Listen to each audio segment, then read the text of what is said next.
ว่าลำบากเหลือเกินลำบากเหลือเกินทำยังไงดีพระองค์ท่านก็ฮิที่จะแปลงบ้านแปลงเมืองขึ้นใหม่ก็เลยมาดูทำเลนะถ้าคนสมัยนี้เรียกว่าดูทำเลนะสมัยก่อนถ้าเป็นภาษาขององค์ท่านก็คือดูชัยภูมิในการสร้างบ้านแปลงเมืองดังนั้นพระองค์ก็ดำเนินวิถีเนี่ยมาจากเบียงกุมกามมาหา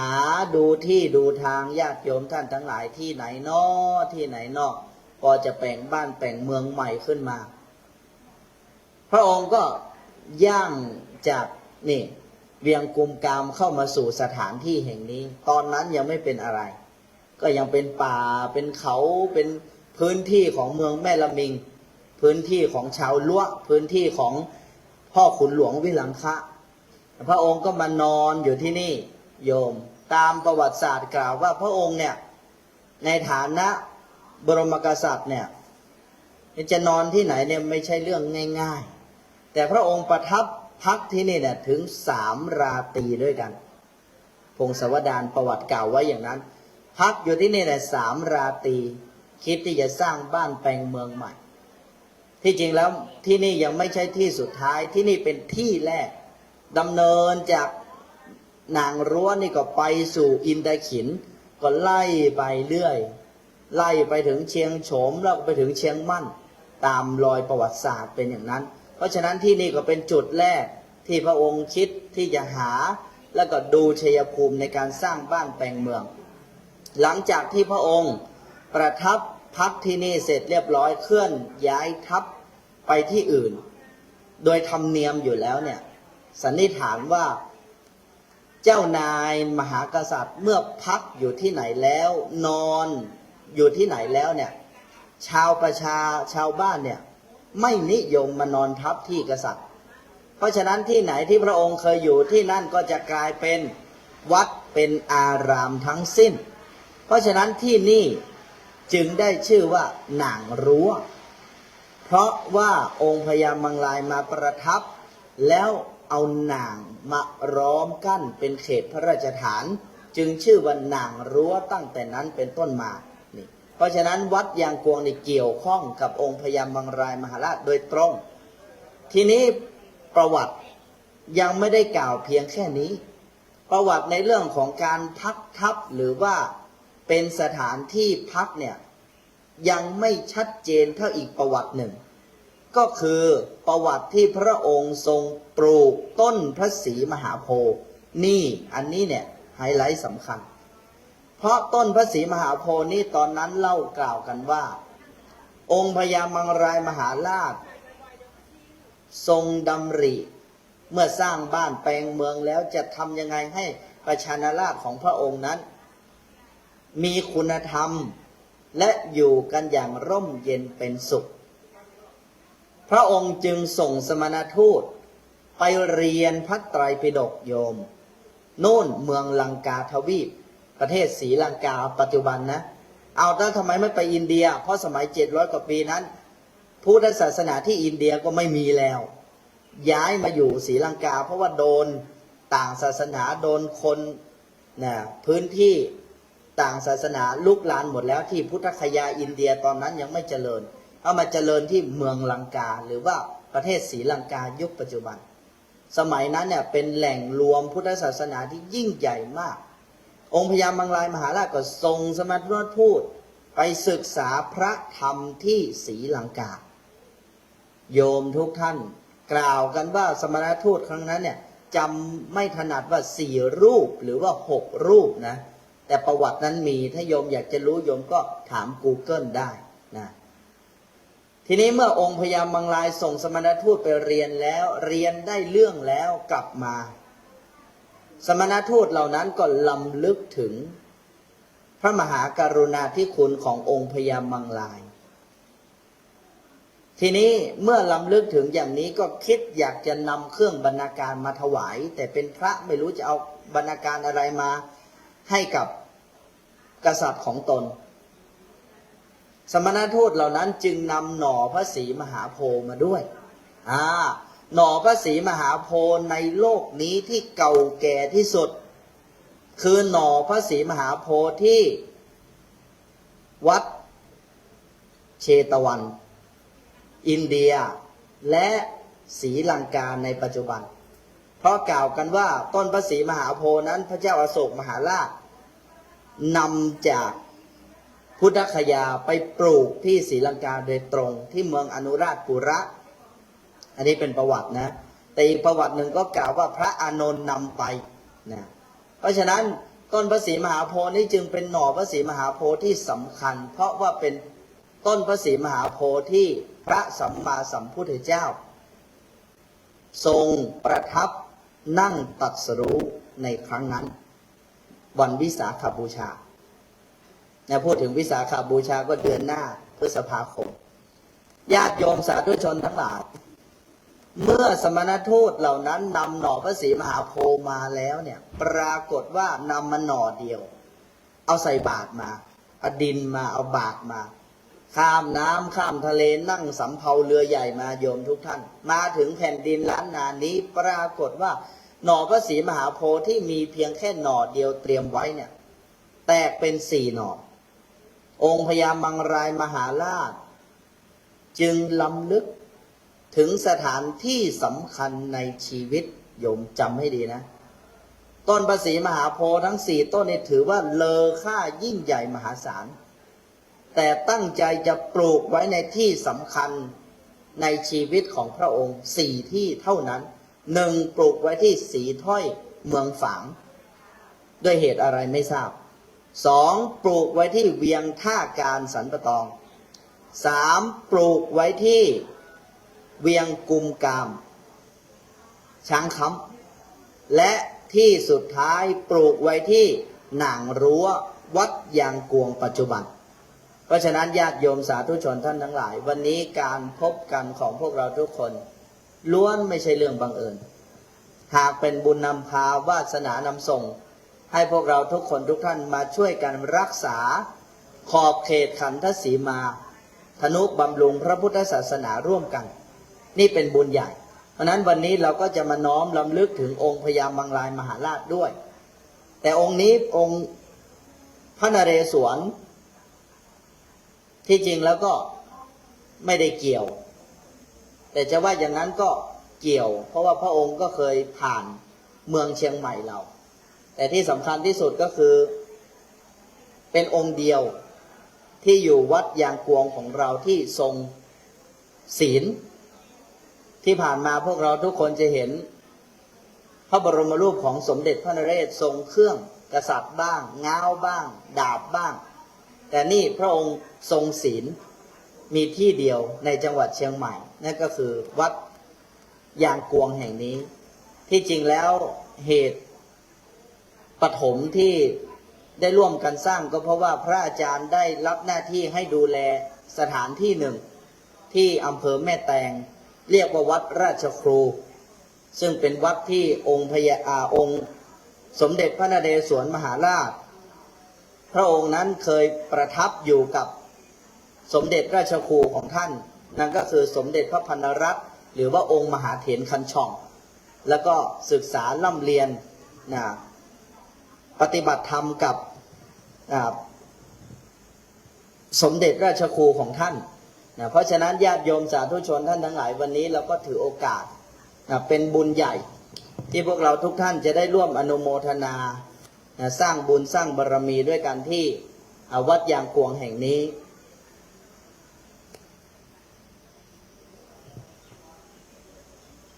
ขอเจริญพรคุณโยมท่านทั้งหลายเมื่อมาสู่มณฑลพิธีแล้วขึ้นมาด้านบนลานพระเจดีย์ประเดี๋ยวเราจะได้ร่วมกันทำพิธีถวายเครื่องสักการะเป็นพุทธบูชาคือบูชาพระบรมสารีริกธาตุสิ่งที่ญาติโยมท่านทั้งหลายเห็นในหอมณฑปนี่เรียกว่ามณฑปซึ่งสร้างด้วยไม้สักแล้วก็ประดับลวดลายอันวิจิตรโบราณเหล่านี้ก็เป็นสถานที่หรือว่าเป็นที่ประดิษฐานซึ่งพระสารีริกธาตุซึ่งได้เตรียมไว้วันนี้ในพิธีส่งน้ำพระธาตุก็จะให้ญาติโยมท่านทั้งหลายได้บูชาพระบรมสารีริกธาตุด้วย ซึ่งพระบรมสารีริกธาตุนั้นคืออะไร ก็คือส่วนพระวรากายของพระสัมมาสัมพุทธเจ้าซึ่งมีทั้งพระบรมสารีริกธาตุพระสารีริกธาตุพระปัจเจกธาตุอรหันตธาตุหรือพระธาตุทั่วไปแต่วันนี้พระธาตุที่พวกเราท่านทั้งหลายได้บูชานี้เป็นพระบรมสารีริกธาตุที่ได้รับมาจากบุคคลสำคัญของประเทศไทยแต่ครั้งสมัยเจ้าพระคุณสมเด็จพระยาณสังวรวัดบวรนิเวศซึ่งตอนนั้นเนี่ยถ้าใครไปขอพระธาตุจากท่านเนี่ยท่านก็จะให้ไปรับที่บ้านของคุณลุงอะไรนะโยมแม่นะลุงอะไรนะพระธาตุคุณลุงทองดีของคุณลุงทองดีญาติโยมท่านทั้งหลายพระธาตุส่วนใหญ่ในประเทศไทยเนี่ยก็จะไปรับที่บ้านของคุณลุงทองดีซึ่งท่านเองก็ได้มอบ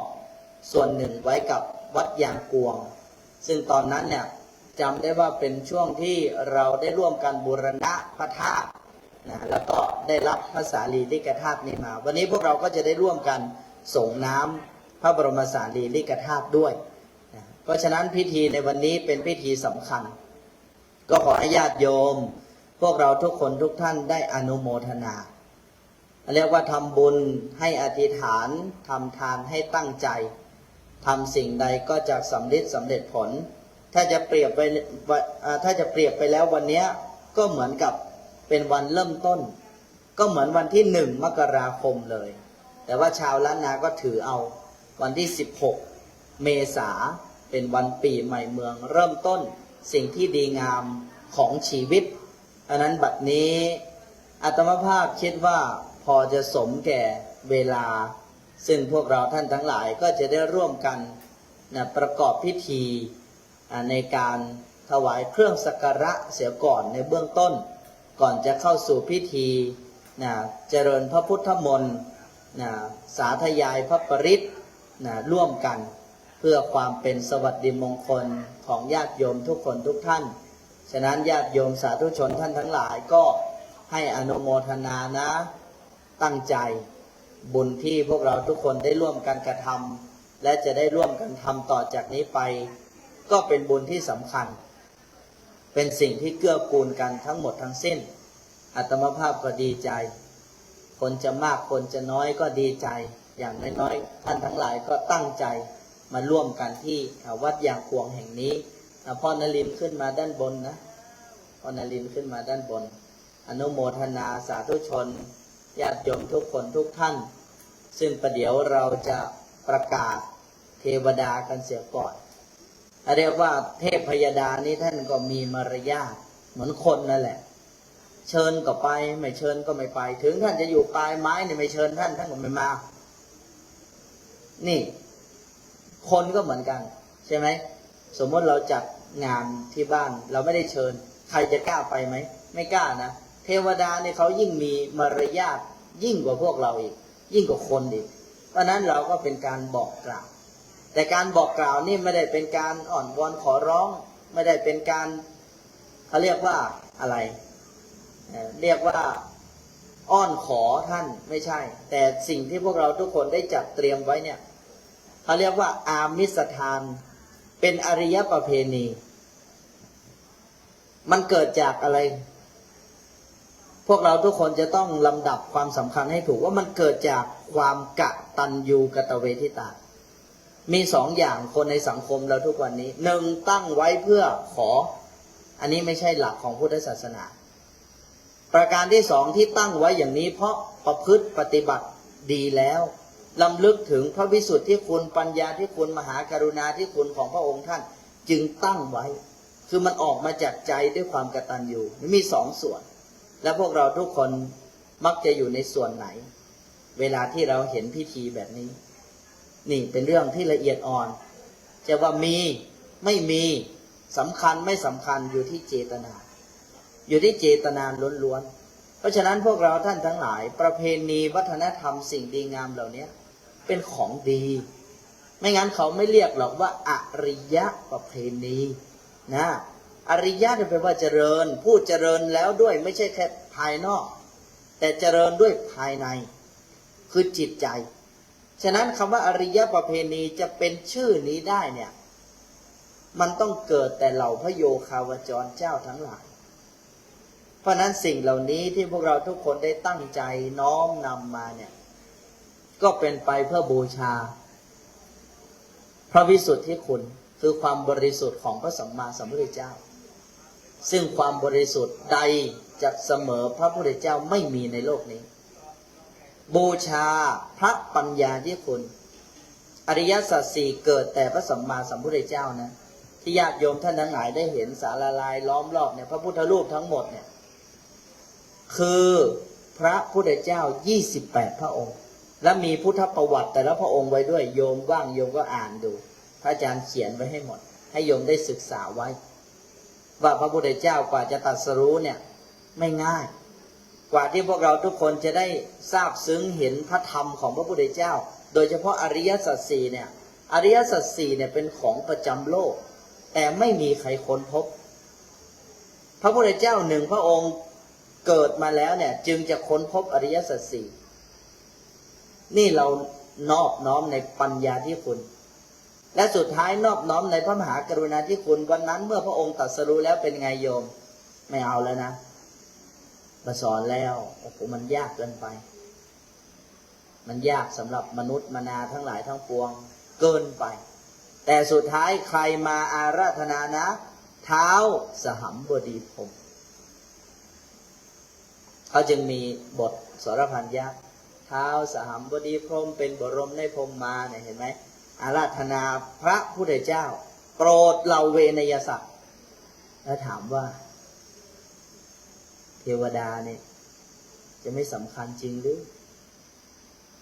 พระอินทร์นี่แอบช่วยพระพุทธเจ้าเราตั้งหลายครั้งนะนางจินจะมานาวิกาเนี่ยแซงกระทำตนท้อง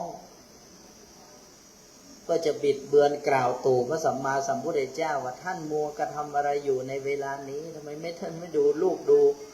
เมียของท่านร้อนไปถึงพระอินทร์นะจึงจำแรงมาเป็นหนูกัดเชือกใช่ไหมที่มัดท่อนไม้ไว้หน้าท้องที่แซงกล่าวตู่พระพุทธเจ้านี่หลายครั้งอันนั้นเหล่าเทวดาเหล่านี้เนี่ยเป็นเทวดาสัมมาทิฏฐิที่คอยช่วยพระพุทธศาสนาการที่พวกเราทุกคนจะร่วมกันอัญเชิญเทวดาเนี่ยไม่ใช่อัญเชิญให้ท่านมาช่วยอะไรพวกเราแต่เราเชิญพวกท่านมาอนุโมทนาบุญกับพวกเราทุกคนนี่พิธีเป็นแบบนี้ไม่ใช่หมายความว่าโอ้ยเทวดาช่วยเราทีตอนนี้เรามีทุกข์เราได้จัดเครื่องสำรับข้าวหวานทั้งหลายทั้งปวงแล้วขอท่านจงมาสงเสพจงมารับเอาเครื่องพลีกรรมเหล่านี้ท่านไม่แตะเลยโยมเอ้ยอาหารเหล่านี้เนี่ยจะบอกให้เพราะสิ่งที่ท่านมีเนี่ยเป็นทิพย์กว่านี้เนี่ยพันเท่าปราณีตกว่านี้แสนเท่าท่านจะมายุ่งกับพวกเราทำไมอาหารมนุษย์เนี่ยไม่ใช่อาหารเทวดาแต่ทีนี้พวกเราทุกคนมีความกตัญญูเขาเรียกว่าธัญญาหารอาหารทั้งหลายทั้งปวงพีชะข้าวกล้าทั้งหลายทั้งปวงน้อมนำมาเพื่อลำลึกนี่เป็นรูปธรรมที่แสดงถึงความกตัญญูซึ่งความกตัญญูเป็นอะไรกตัญญูรู้คุณท่านสำคัญนักนี่เป็นหลักคนดีมีหลักฐานตอบแทนท่านให้งามตามสมควรคนดีล้วนใจมั่นกตัญญูนิมิตตังสาธุรูปนังกตัญญูกตเวทิตา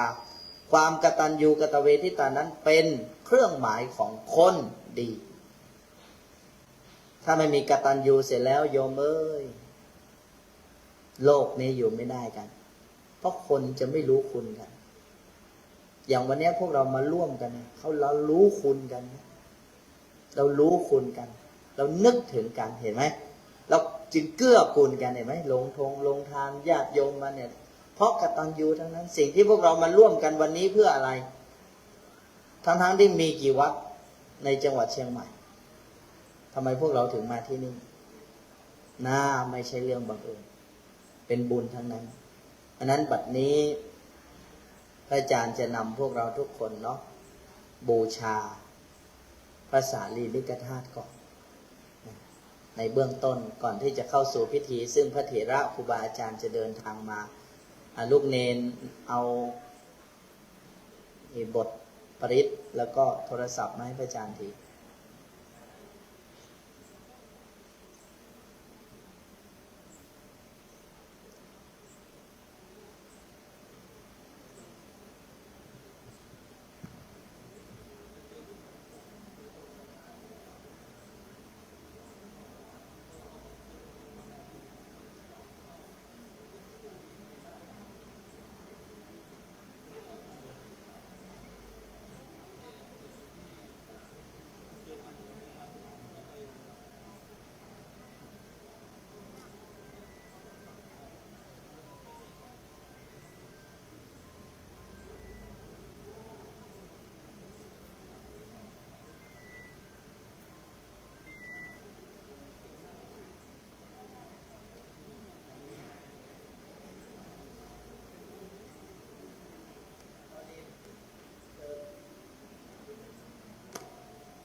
บัดนี้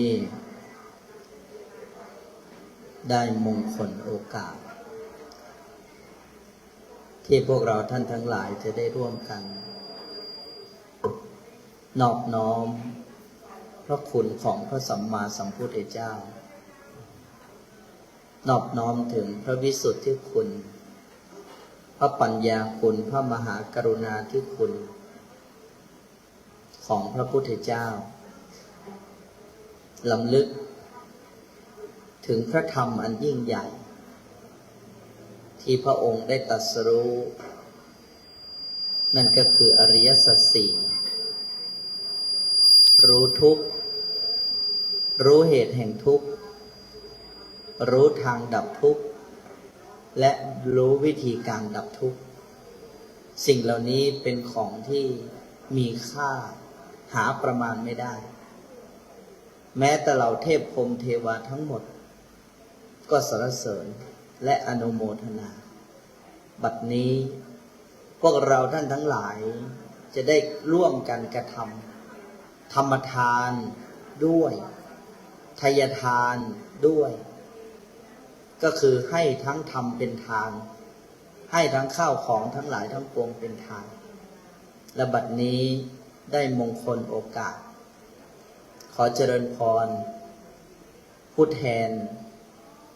จากเทศบาลนครเชียงใหม่คุณโยมวิจิตราได้จุดธูปเทียนเครื่องนมัสการบูชาพระรัตนตรัยเบื้องหน้าเครื่องสักการะบูชาพระบรมสารีริกธาตุขอเจริญพร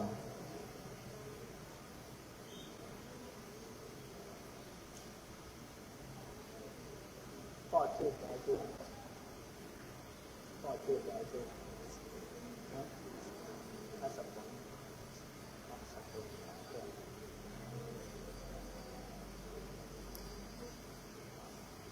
และขอเจริญพรคุณโยมพระสพลขันแก้วกรมศิลปากรได้จุดเทียนที่ขันสาครเบื้องหน้า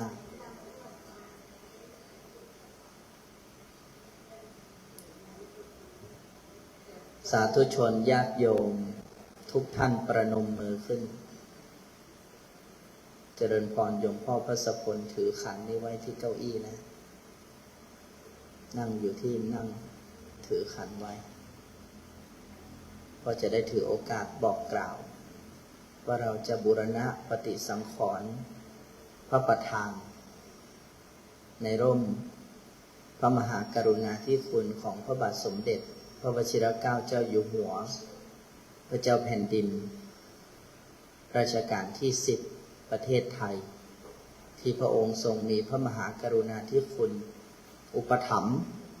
การบูรณะปฏิสังขรณ์พระพุทธศักดิ์สิทธิ์ซึ่งเป็นพระประธานในวิหารลายคำวัดยางท่วงและอีกทั้งวันนี้เป็นโอกาสมงคลวันพญาวันจึงขออัญเชิญเหล่าเทพพยุดาเจ้าทั้งหลายผู้สถิตอยู่ภาคพื้นดินก็ตามสถิตอยู่ในวิมานอากาศก็ตามขอท่านทั้งหลายจงได้อนุโมทนาในกุศลผลบุญเหล่านี้จงทุกประการพวกเราทุกคนจะได้บูชาพระอธิษฐานว่าตามอัตมภาพพุทโธเมนาโถพระพุทธเจ้าเป็นที่พึ่งอันประเสริฐของข้าพเจ้าธัมโมเมนาโถพระธรรมเป็นที่พึ่งอันประเสริฐของข้าพเจ้าสังโฆเมนาโถพระสงฆ์เป็นที่พึ่งอันประเสริฐของข้าพเจ้าขอความนอบน้อมของข้าพเจ้าทั้งหลาย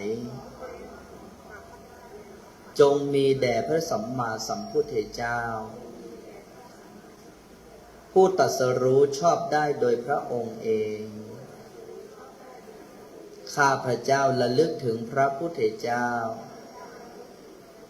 กับทั้งพระธรรมและพระสงฆ์ว่าเป็นที่พึ่งกำจัดภัยได้จริงแม้วาระที่สองข้าพเจ้าระลึกถึงพระพุทธเจ้ากับทั้งพระธรรมและพระสงฆ์ว่าเป็นที่พึ่งกำจัดภัยได้จริงแม้วาระที่สามข้าพเจ้าระลึกถึงพระพุทธเจ้ากับทั้งพระธรรมและพระสงฆ์ว่าเป็นที่พึ่งกำจัดภัยได้จริงที่พึ่งอื่นของข้าพเจ้าไม่มีพระพุทธพระธรรมพระสงฆ์เป็นที่พึ่งอันประเสริฐของข้าพระพุทธเจ้าทั้งหลายอิมินาสการเรนะตังพุทธังอภิปูชยามะอิมินาสการเรนะตังธัมมังอภิปูชยามะอิมินาสการเรนะตังสังฆังอภิปูชยามะไหว้พระเด็กพร้อมกันอระหังสัมมาสัมพุทโธภะคะวาพุทธังภะคะวันตังอภิวาเทมิกราบสวากขาโตภะคะวะตาธัมโมธัมมังนะมัสสามิกราบสุปฏิปันโนภะคะวะโตสาวกสังโฆสังฆังนะมามิกราบนะโมตัสสะภะคะวะโตอะระหะโตสัมมาสัมพุทธัสสะนะโมตัสสะภะคะวะโตอะระหะโตสัมมาสัมพุทธัสสะ นะโมตัสสะภะคะวะโตอะระหะโตสัมมาสัมพุทธัสสะขออำนาจพระพุทธพระธรรมพระสงฆ์จงบันดาลให้พระปริตที่ข้าพเจ้าจะประกาศนี้มีอานุภาพกั้นกระแสแห่งอกุศลวิบากที่ทำให้ข้าพเจ้าทั้งหลาย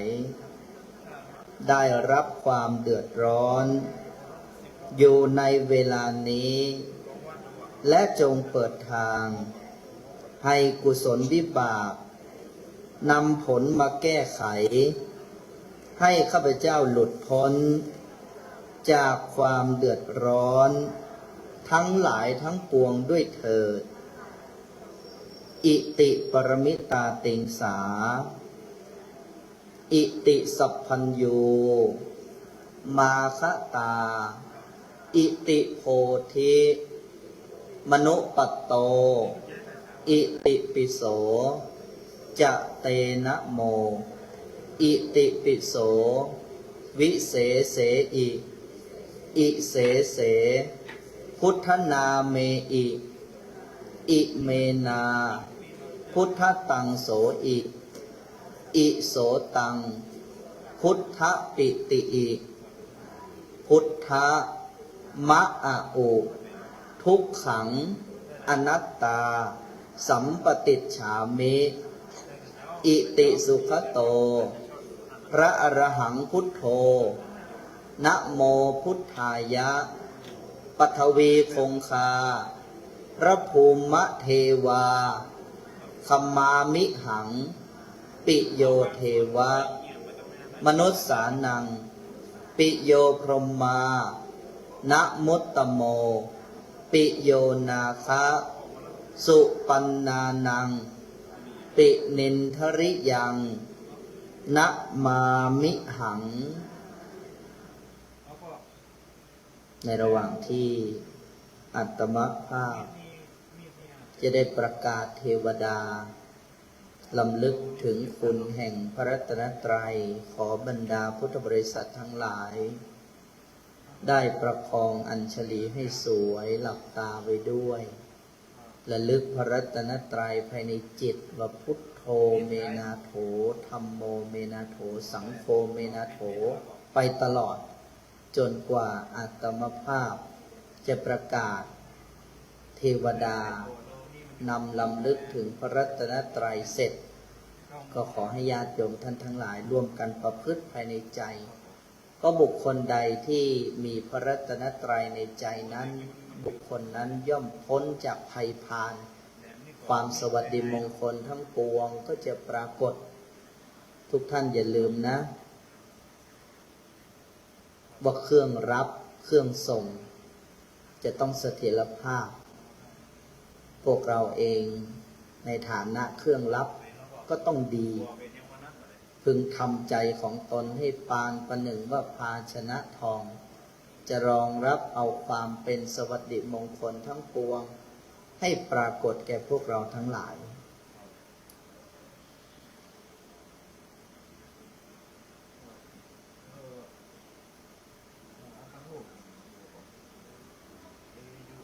ปุริมันจติสังราชาทัตระโทปัสสาสติขันทัพพานังอาทิปติมหาราชายสัจจิโสพุตตาปิตัสสะปะหะโวอินทนามามหภราอิทธิมันโตชุติมันโตวันนะวันโตยัสสสิโนโมธัมมานาอัฏฐังสุทักขินันจติสังราชาวิรุณโหตปัสสาสติกุมพันธานังอาทิปติมหาราชายสัจจิโสพุตตาปิตัสสะภะคะโวอินทนามามหภราอิติมันโตชุติมันโต วันนะวันโตยะสสสิโนโมธัมมานาอัฏฐังสุปัจฉิมัญจติสังราชาวิรูปโคปสาสตินาคานังอาทิปติมหาราชายสัสสิโสพุตตาปิตัสสะปะหะโวอินทนามามหภราอิทิมันโตชุติมันโตวันนะวันโตยะสสสิโนโมธัมมานาอัฏฐังสุอุตรัญจติสังราชากุเวโรตปัสสาสติยัคขานังอาทิปติมหาราชายสัสสิโสพุตตาปิตัสสะปะหะโวอินทนามามหภราอิทิมันโตชุติมันโตวันนวันโตยะสสสิโนโมธัมมานาอัฏฐังสุปุริมัติสังทตระโททักขินเน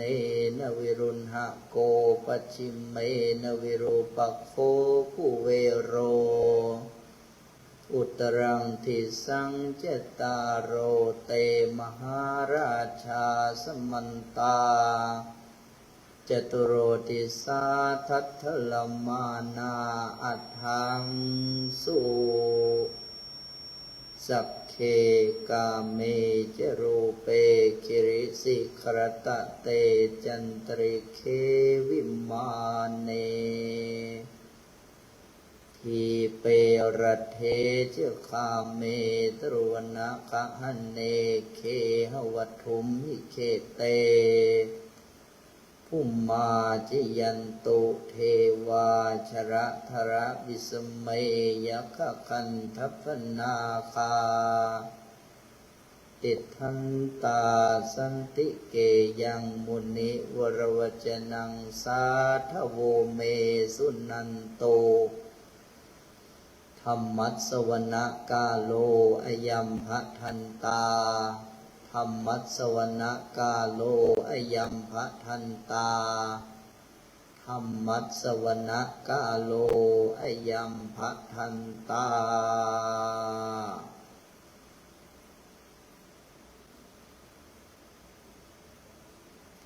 ขอนอบน้อมแด่พระวิสปัสสีพุทธเจ้าผู้มีจักษุผู้มีพระสิริมงคลขอนอบน้อมแด่พระสิกขีพุทธเจ้าผู้ทรงอนุเคราะห์แก่สัตว์ทั้งปวงทั่วหน้าขอนอบน้อมแด่พระเวสสัพพูพุทธเจ้าผู้ชำระกิเลสสิ้นแล้วผู้มีตบะขอนอบน้อมแด่พระกักกุสันทะพุทธเจ้าผู้ย่ำยีมารและเสนามารขอนอบน้อมแด่พระโกนาคมณะพุทธเจ้าผู้ลอยบาปแล้วผู้มีพรหมจรรย์อันอยู่จบแล้วขอนอบน้อมแด่พระกัสสปะพุทธเจ้าผู้หลุดพ้นแล้วจากกิเลสทั้งปวงขอนอบน้อมแด่พระอังคีรสะพุทธเจ้าผู้เป็นสักยะบุตรผู้มีพระสิริผู้แสดงธรรมเพื่อบรรเทาทุกข์ทั้งปวงอันหนึ่งพระพุทธเจ้าทั้งหลายเหล่าใดในโลกผู้ดับกิเลสได้แล้วรู้แจ้งธรรมตามความเป็นจริงพระพุทธเจ้าทั้งหลายเหล่านั้นเป็นผู้ไม่กล่าวร้ายเป็นผู้ยิ่งใหญ่ปราศจากความสะทกสะท้านข้าพเจ้านอบน้อมพระพุทธเจ้าผู้เป็นพระโคดมผู้ทรงเกื้อกูลเทวดาและมนุษย์ทั้งหลายพูดถึงพร้อมด้วยความรู้และข้อปฏิบัติเป็นผู้ยิ่งใหญ่ปราศจากความสะทกสะท้านข้าพเจ้าทั้งหลายขอนอบน้อมแด่พระพุทธเจ้าทั้งหลายทั้งปวงผู้แสวงหาคุณอันใหญ่ซึ่งได้อุบัติแล้วคือพระตัณหังกรผู้กล้าหาญพระเมธังกรผู้มียศใหญ่พระสรณังกรผู้เกื้อกูลแก่โลกพระทีปังกรผู้มีปัญญาอันรุ่งเรืองพระโกฏัญญะผู้เป็นประมุขแห่งหมู่ชนพระมังคละผู้เป็นบุรุษประเสริฐพระสุมาณะผู้มีพระหัตถ์ไทยงามเรวตะผู้เพิ่มพูนความยินดีพระโสภิตะผู้สมบูรณ์ด้วยพระคุณพระอโนมัทสีผู้สูงสุดในหมู่ชนพระปฐุมะผู้ทำโลกให้สว่างพระนารถะผู้เป็นสารถีประเสริฐ พระปทุมมุตตระผู้เป็นที่พึ่งของหมู่สัตว์พระสุเมธะผู้หาบุคคลเปรียบมิได้ พระสุชาตะผู้เลิศกว่าสัตว์โลกทั้งปวงพระปิวัตทัสสีผู้ประเสริฐกว่าหมู่นรชนพระอัฏฐทัสสีผู้มีพระกรุณาพระธรรมทัสสีผู้บรรเทาความมืดพระสิทธัตถะผู้หาบุคคลเสมอมิได้ในโลกพระติสสะผู้ประเสริฐกว่าจอมปราชญ์ทั้งหลายพระปุตสะผู้ประทานธรรมอันประเสริฐพระวิปัสสีผู้หาที่เปรียบมิได้พระสิกขีผู้เป็นศาสดาเกื้อกูลแก่สรรพสัตว์พระเวสสภูผู้ประทานความสุขพระกากูสันทะผู้นำสัตว์ออกจากเครื่องกันดารคือกิเลสพระโกนาคมนะผู้หักเสียซึ่งข้าศึกคือกิเลสพระกัสสปะผู้สมบูรณ์ด้วยพระสิริพระโคตมะผู้ประเสริฐกว่าหมู่สักยราชพระพุทธเจ้าเหล่านี้ก็ดีเหล่าอื่นก็ดีมีจำนวนหลายร้อยโกฏพระพุทธเจ้าทุกพระองค์เสมอเหมือนกันหมดโดยไม่มีใครเทียบพระพุทธเจ้าทั้งหลายเหล่านั้นล้วนมีฤทธิ์ยิ่งใหญ่พระพุทธเจ้าทุกพระองค์ประกอบด้วยกำลังแห่งญาณ10ประการประกอบด้วยญาณแห่งความแกล้วกล้าพระพุทธเจ้าทั้งหลายเหล่านั้นเป็นผู้ตรัสรู้ประเสริฐเป็นผู้ถึงแล้วซึ่งฐานะอันสูงสุดพระพุทธเจ้าทั้งหลายเหล่านั้นทรงบรรลือสีหนาฏปราศจากความสะทกสะท้านในถ้ำกลางบริษัททั้งหลายทรงแสดงธรรมจักรอันประเสริฐที่ใครๆในโลกไม่สามารถกล่าวคัดค้านได้พระพุทธเจ้าทั้งหลายเหล่านั้นทรงเป็นผู้นำทรงประกอบไปด้วยพุทธธรรม18ประการและทรงประกอบไปด้วยพระลักษณะ32ประการเป็นผู้ทรงไว้ซึ่งอนุพยัญชนะ80หมายถึงส่วนย่อยจากพระลักษณะ32ประการทรงมีพระรัศมีอันงามด้วยพระรัศมีอันมีมณฑลข้างละวาพระพุทธเจ้าทั้งหลายเหล่านั้นล้วนเป็นพระมุนีผู้ประเสริฐพระพุทธเจ้าเหล่านั้นล้วนเป็นพระสัพพัญญูล้วนเป็นพระขีณาสพผู้ชนะมีพระรัศมีมากมีพระเดชมากมีพระปัญญามากมีพระกำลังมากมีพระกรุณามากเป็นนักปราชญ์นำสุขมาเพื่อสัตว์ทั้งหลายทั้งปวงเป็นเกาะเป็นที่พึ่งเป็นที่อาศัยเป็นที่ต้านทานและเป็นที่เร้นของสัตว์เป็นคติเป็นเผ่าพันธุ์เป็นที่ยินดีมากเป็นที่ระลึกและทรงแสวงหาผลประโยชน์เพื่อมนุษย์โลกกับเทวโลกพระพุทธเจ้าทั้งหลายเหล่านั้นล้วนเป็นเบื้องหน้าของสัตว์ข้าพเจ้าขอวันทาพระบาทของพระพุทธเจ้าเหล่านั้นด้วยเสียงกล้าวและขอวันทาพระพุทธเจ้าทั้งหลายเหล่านั้นผู้เป็นบุรุษอันสูงสุดผู้เป็นพระตถาคตด้วยวาจาและใจทีเดียวในที่นอนด้วยในที่นั่งด้วยในที่ยืนด้วยแม้ในที่เดินด้วยด้วยคุณธรรมแห่งพระพุทธเจ้าผู้กระทำความระงับจงรักษาข้าพเจ้าครอบครัวของข้าพเจ้าและพระบาทสมเด็จพระเจ้าอยู่หัวด้วยความสุขในการทุกเมื่อข้าพเจ้าทั้งหลายผู้อันคุณธรรมแห่งพระพุทธเจ้าเหล่านั้นรักษาแล้วจงเป็นผู้ระงับพ้นแล้วจากภัยทั้งปวงและพ้นแล้วจากโรคทั้งปวงเว้นแล้วจากความเดือดร้อนทั้งปวงล่วงเสียซึ่งเวรทั้งปวงจงเป็นผู้ดับทุกข์ทั้งปวงด้วยสัจจะด้วยศีลด้วยกำลังแห่งขันติและเมตตาของพระพุทธเจ้าเหล่านั้นแม้คุณธรรมเหล่านั้นจงตามรักษาข้าพเจ้าครอบครัวของข้าพเจ้าและพระบาทสมเด็จพระเจ้าอยู่หัวด้วยความเป็นผู้ไม่มีโรคด้วยความสุขคนทันทั้งหลายผู้มีฤทธิ์มากมีอยู่ในด้านทิศบุรพาแม้คนทันเหล่านั้นจงตามรักษาข้าพเจ้าครอบครัวของข้าพเจ้าและพระบาทสมเด็จพระเจ้าอยู่หัวด้วยความเป็นผู้ไม่มีโรคด้วยความสุขเทวดาทั้งหลายผู้มีฤทธิ์มากมีอยู่ในด้านทิศทักษิณแม้เทวดาเหล่านั้นจงตามรักษาข้าพเจ้าครอบครัวของข้าพเจ้าและพระบาทสมเด็จพระเจ้าอยู่หัวด้วยความเป็นผู้ไม่มีโรคด้วยความสุขนาคทั้งหลายผู้มีฤทธิ์มากมีอยู่ในด้านทิศปัดฉิมแม้นาคเหล่านั้น จงตามรักษาข้าพเจ้าครอบครัวของข้าพเจ้าและพระบาทสมเด็จพระเจ้าอยู่หัวด้วยความเป็นผู้ไม่มีโรคด้วยความสุขยักษ์ทั้งหลายผู้มีฤทธิ์มากมีอยู่ในด้านทิศอุดรแม้ยักษ์เหล่านั้นจงตามรักษาข้าพเจ้าครอบครัวของข้าพเจ้าและพระบาทสมเด็จพระเจ้าอยู่หัวด้วยความเป็นผู้ไม่มีโรคด้วยความสุขท้าวทัตรัตน์ประจำอยู่ทิศบุรพาท้าววิรุณหกประจำอยู่ทิศทักษิณท้าววิรูปักษ์ประจำอยู่ทิศปัจฉิมท้าวกุเวนเวสสุวรรณประจำอยู่ทิศอุดรมหาราชทั้งสี่เหล่านั้นเป็นผู้มียศรักษาโลกแม้มหาราชเหล่านั้นจงตามรักษาข้าพเจ้าครอบครัวของข้าพเจ้าและพระบาทสมเด็จพระเจ้าอยู่หัวด้วยความเป็นผู้ไม่มีโรคด้วยความสุขเทวดาและนาคทั้งหลายผู้มีฤทธิ์มากซึ่งสถิตอยู่ในอากาศก็ดีสถิตอยู่ที่ภาคพื้นดินก็ดีแม้เทวดาและนาคเหล่านั้นจงตามรักษาข้าพเจ้าครอบครัวของข้าพเจ้าและพระบาทสมเด็จพระเจ้าอยู่หัวด้วยความเป็นผู้ไม่มีโรคด้วยความสุขลำดับต่อไปขอบรรดาพุทธบริษัททุกท่านได้ตั้งใจกล่าวสัจจะอธิษฐานตามอัตมภาพพุทธบูชามหาเตชะวันโต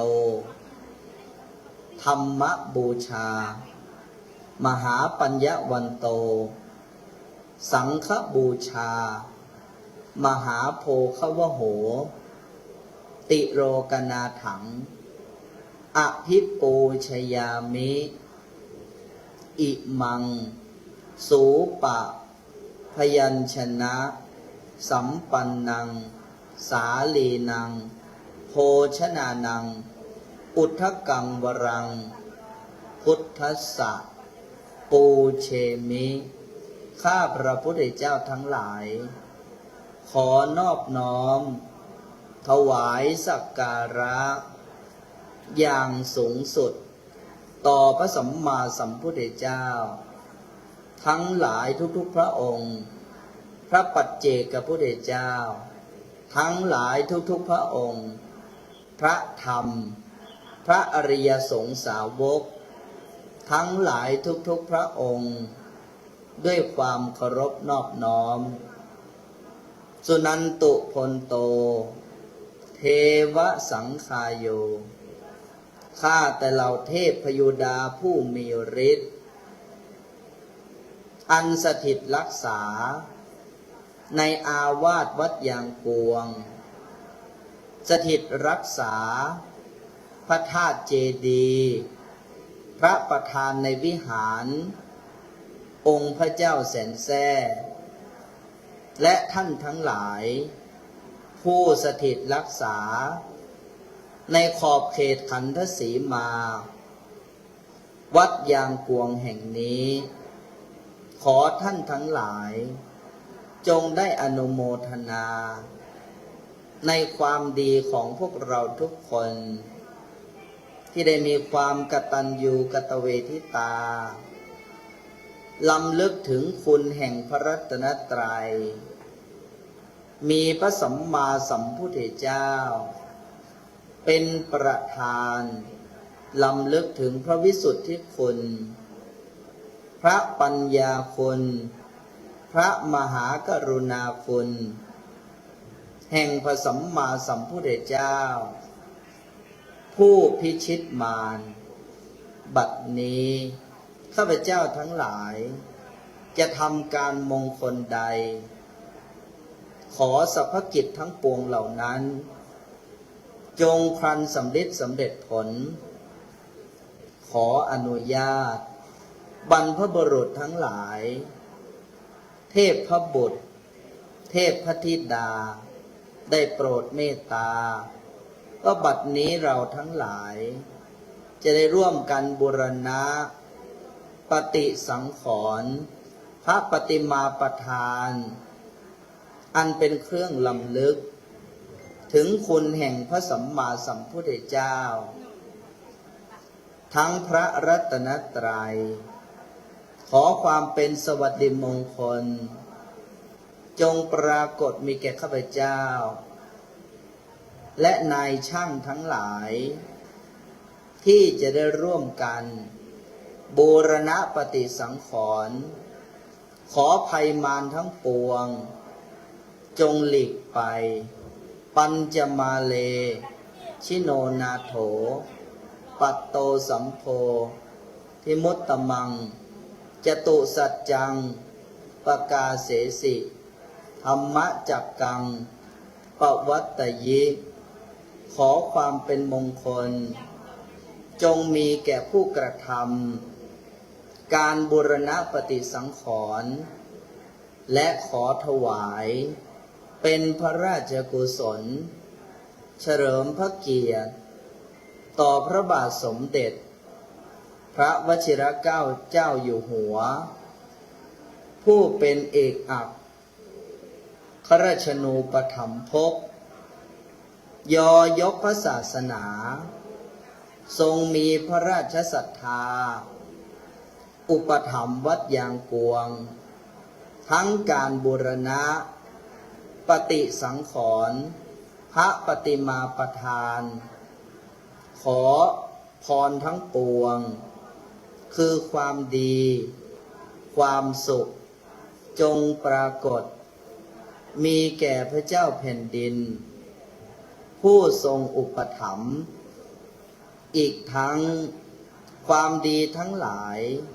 ที่ข้าพเจ้าทุกคนได้ร่วมกันกระทำขอจงเป็นปฏิภรณ์ย้อนกลับสนองตามอภิบาลคุ้มครองรักษาข้าพเจ้าทั้งหลายครอบครัวของข้าพเจ้าการงานของข้าพเจ้าผู้มีพระคุณของข้าพเจ้าให้มีความสุขปราศจากความทุกข์ไม่มีเวรไม่มีภัยอยู่เป็นสุขทุกเมื่อสัจจะสัจจังอธิษฐามิ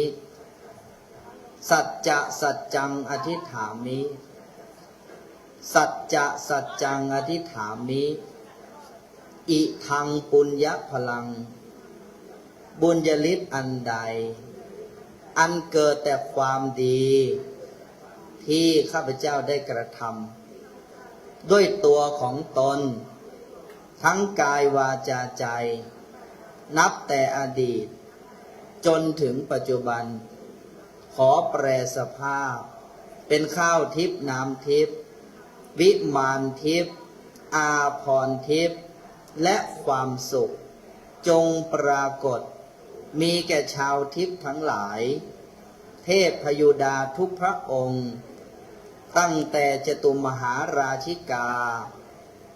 ดาวดึงส์ยามาดุสิตนิมมานรดีปรนิมมิตรวสวัตตีและถวยเทพที่นับเนื่องในหมู่พรหมทั้งหมดขอจงอนุโมทนาในมหากุศลทานความดีของข้าพเจ้าทั้งหลายด้วยสัจวาจานี้ขอจงเป็นปฏิภรณ์ให้ข้าพเจ้าทั้งหลายมีความอดทนมีปัญญาเฉลียวฉลาดรู้แจ้งในอริยสัจสี่รู้ว่าขันธ์ห้านี้เป็นทุกข์การยึดมั่นถือมั่นในขันธ์ห้านี้เป็นเหตุแห่งทุกข์การละวางความยึดมั่นถือมั่นเป็นทางดับทุกข์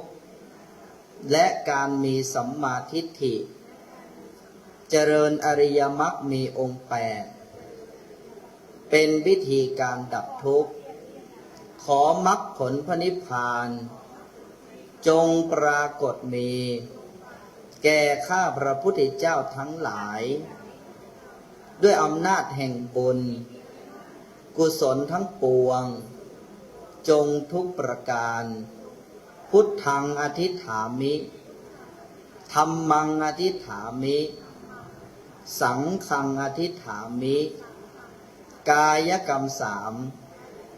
วจีกรรมสี่มโนกรรมสามกรรมอันใดข้าพระพุทธเจ้าได้กระทำล่วงเกินต่อพระรัตนตรัยพระพุทธพระธรรมพระสงฆ์คุณพ่อคุณแม่คุณครูบาอาจารย์คุณพระสมถกรรมฐานพระวิปัสสนากรรมฐานด้วยกายวาจาจิตทั้งตั้งใจและไม่ได้ตั้งใจต่อหน้าและรับหลังขอท่านทั้งหลาย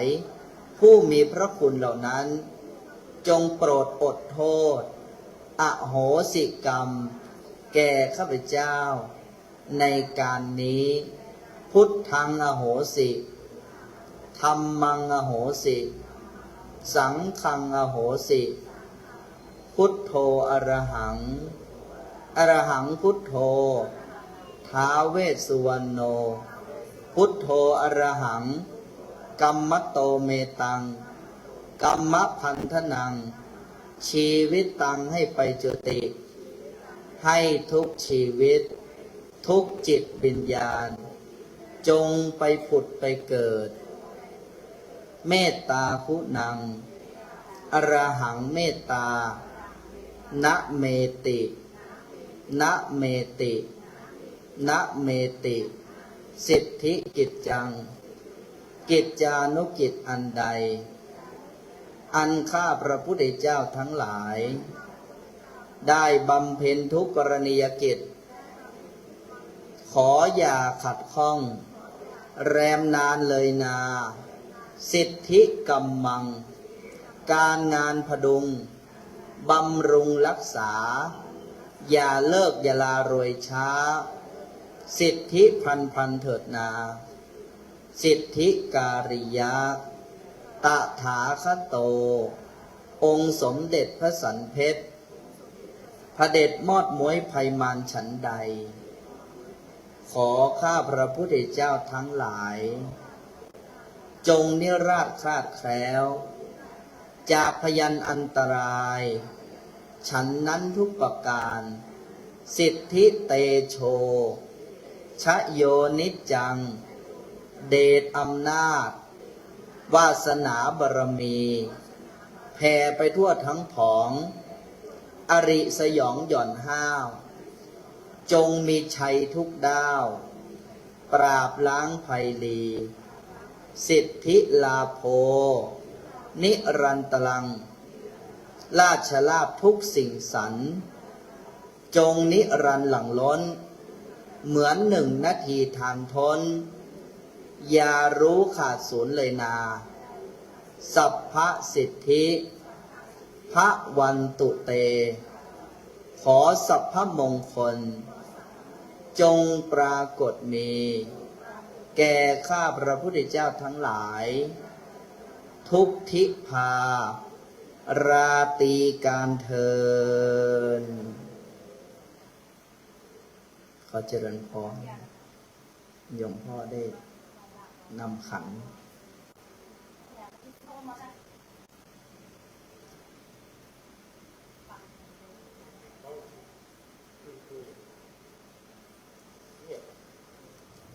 เอาผมเครื่องดอกออกมาอันนึง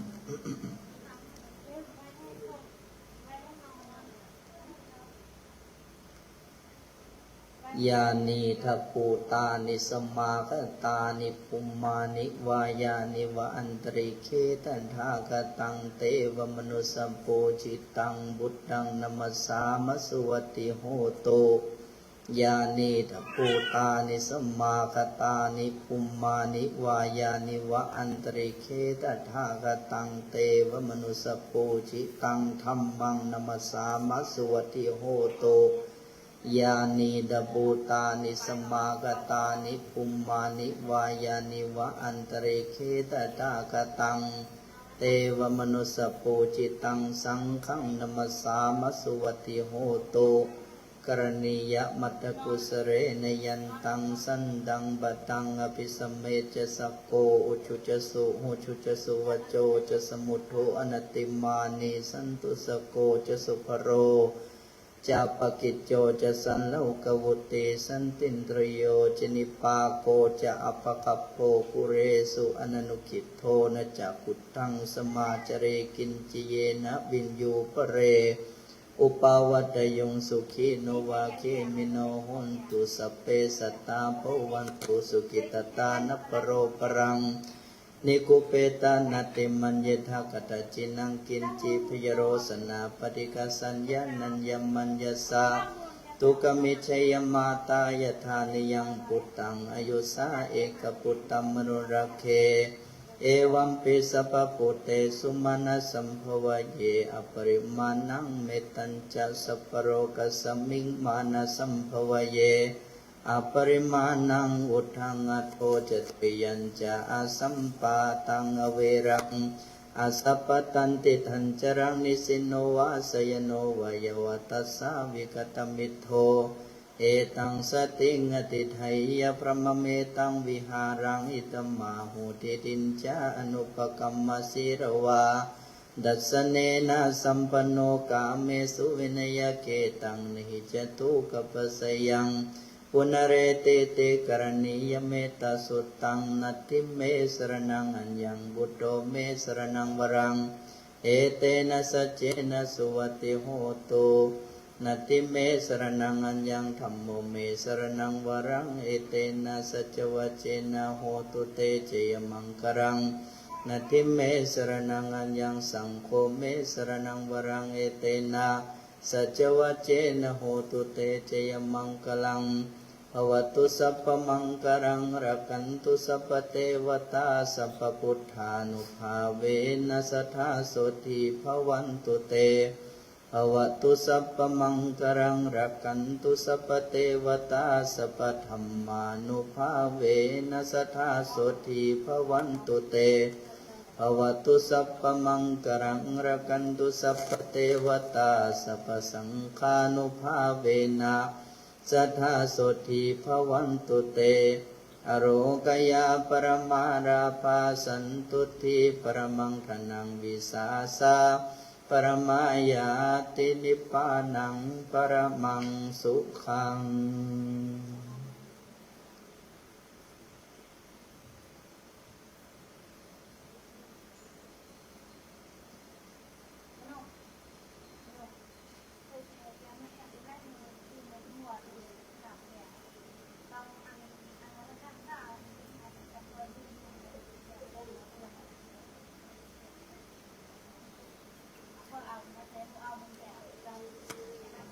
บัดนี้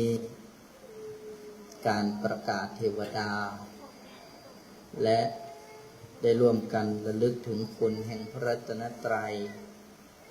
ได้สำเร็จเรียบร้อยธรรมัสสวนาคาโลอายัมพัทันตาเชิญเหล่าเทพยดาทั้งหลายได้มาสดับพุทธพจน์คาถาวจนะคำสอนแห่งพระสัมมาสัมพุทธเจ้าได้บทแห่งพระบาลีซึ่งลำดับต่อไปพวกเราท่านทั้งหลายจะได้เข้าสู่พิธีในการเจริญพระพุทธมนต์สืบโหราชะตาตามอริยประเพณีล้านนาแต่โบราณและ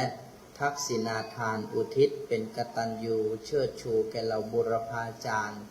และสมเด็จบุรพกษัตราธิราชเจ้าทุกพระองค์มีพ่อขุนหลวงวิลังคะองค์พญามังลายมหาราชตลอดจนถึงอดีตพระสงฆ์สมณเณรทุกท่านได้ทราบว่าบัดนี้ในร่มเมตตาบารมีธรรมของพระคุณหลวงพ่อท่านพระครูไพบุญเจติยานุรักษ์ด็อกเตอร์ประธานสงฆ์วัดโลกโมลีผู้ช่วยเจ้าวาดวัดพระธาตุดอยสุเทพได้เมตตาเดินทางมาถึงแล้วนิมนต์พระสงฆ์สมณเณรทุกรูปได้เข้ากราบถวายสักการะต่อหลวงพ่อท่านพระครูไพบุญเจติยานุรักษ์ด็อกเตอร์ในฐานะประธานในพิธีฝ่ายบรรพชิตในวันนี้ขอโมทนากับญาติโยมท่านทั้งหลาย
ก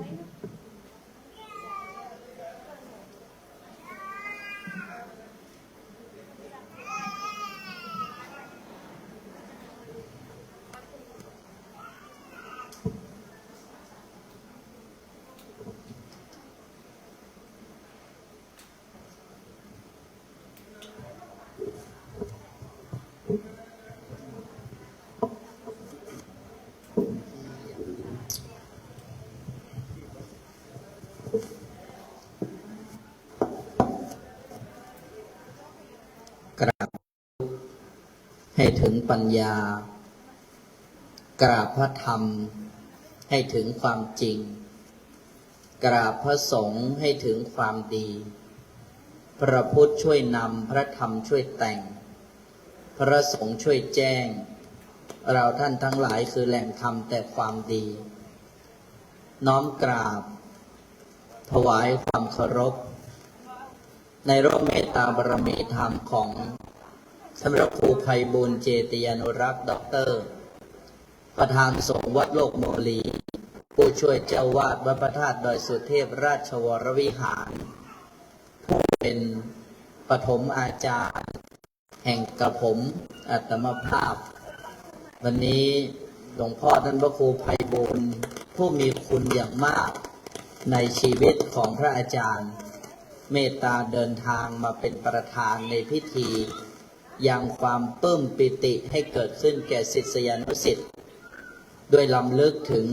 คุณูปการและความเมตตากรุณาธรรมอันยิ่งของหลวงพ่อที่ได้เมตตาต่อกระผมซึ่งปัจจุบันได้สนองงานพระศาสนามาดำรงหน้าที่เป็นเจ้าวาดวัดยางกวงแห่งนี้บัดนี้ถึงคราวสมัยวันที่16 เมษายนพุทธศักราช 2568 ก็เป็นกิจกรรมที่คนเมืองล้านนาเฮาจะได้กตัญญูกตเวทิตาถึงคุณพ่อคุณแม่และบุรพาจารย์ทั้งหลายกับผมในนามศิษย์ก็ดีใจที่หลวงพ่อท่านพระครูไพบูลย์เจติยานุรักษ์ด็อกเตอร์ได้เมตตามาเป็นประธานยังความปลื้มปิติยินดีและโสมนัสให้เกิดขึ้นภายในใจอย่างยิ่งและบัดนี้ได้สมัยอันเป็นมงคล10:20 นาที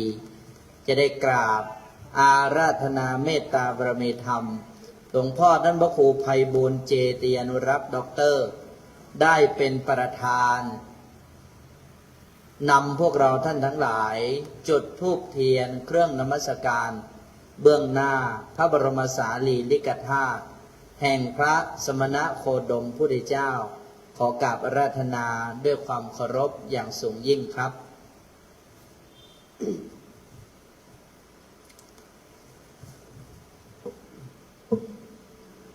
สาธุชนญาติโยมพุทธบริษัทน้อมใจตั้งจิตของตนให้ดีระลึกพระรัตนตรัยโดยพร้อมกันพุทโธเมนาโถพระพุทธเจ้าเป็นที่พึ่งอันประเสริฐของข้าพเจ้าธัมโมเมนาโถพระธรรมเป็นที่พึ่งอันประเสริฐของข้าพเจ้าสังโฆเมนาโถพระสงฆ์เป็นที่พึ่งอันประเสริฐของข้าพเจ้าจะได้ไหว้พระโดยพร้อมเพรียงกัน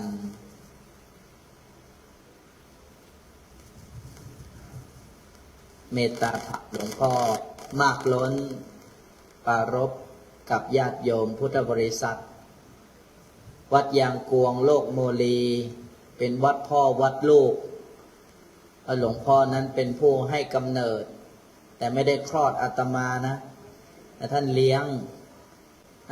มาตั้งแต่ป .4 แล้วนี่ถ้าไม่มีหลวงพ่อรูปนี้เลี้ยงก็ไม่มีพระอาจารย์นะเพราะฉะนั้นพวกเราท่านทั้งหลายนะก็ให้ได้ระลึกให้จดจำไว้ว่าถ้าผ่านไปวัดโลกโมลีต้องไปกราบท่านถ้ารักพระอาจารย์ก็ให้รักหลวงพ่อของพระอาจารย์ด้วยนะ อิมินาสกาเลนะพุทธังอภิปุจยามาอิมินาสการเรนะธัมมังอภิปุจยามาอิมินาสการเรนะสังฆังอภิปุจยามาอะระหังสัมมาสัมพุทโธภคะวาพุทธังภคะวันตังอภิวาเทมิสวากขาโตภะคะวะตาธัมโมธัมมังนัมมัสสามิสุปฏิปันโนภะคะวะโตสาวกสังโฆสังฆังนัมมามิลำดับต่อไปพวกเราจะได้ร่วมกันสมทานรับศีลยังพันเตสมทานอาราธนาศีลห้าศีลโดยพร้อมกัน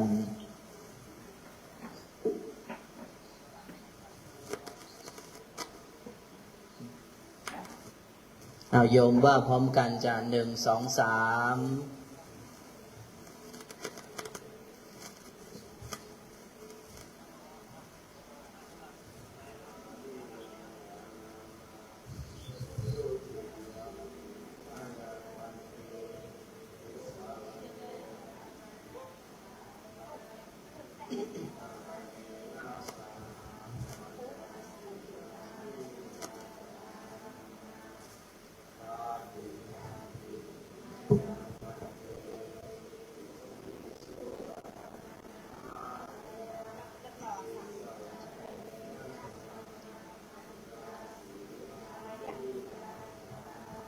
นะโม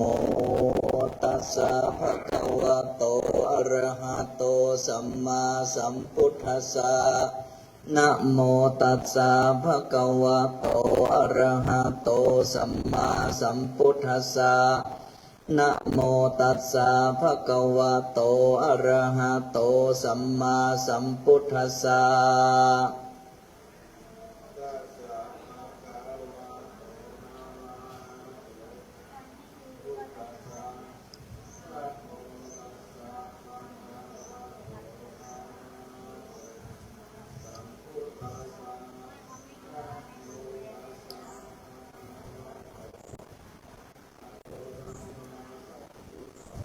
พุทธังสรณังคัจฉามิธัมมังสรณังคัจฉามิสังฆังสรณังคัจฉามิตุติยัมปิพุทธังสรณังคัจฉามิตุติยัมปิธัมมังสรณังคัจฉามิตุติยัมปิสังฆังสรณังคัจฉามิตติยัมปิพุทธังสรณังคัจฉามิตติยัมปิธัมมังสรณังคัจฉามิตติยัมปิสังฆังสรณังคัจฉามิปานาติปาตาเวระมณีสิกขาปะทังสมาธิญามิ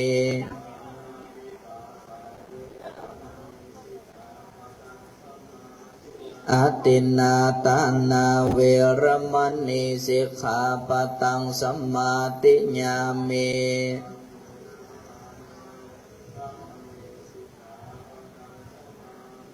กาเมสุมิจฉาจาราเวรมณีสิกขาปะทังสมาธิยามิ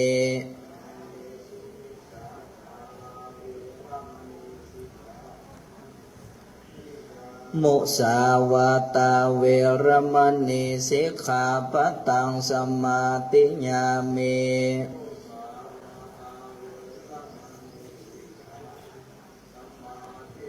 สุราเมรยมัจจปมาตฐานาเวรมณีสิกขาปะทังสมาธิยามิ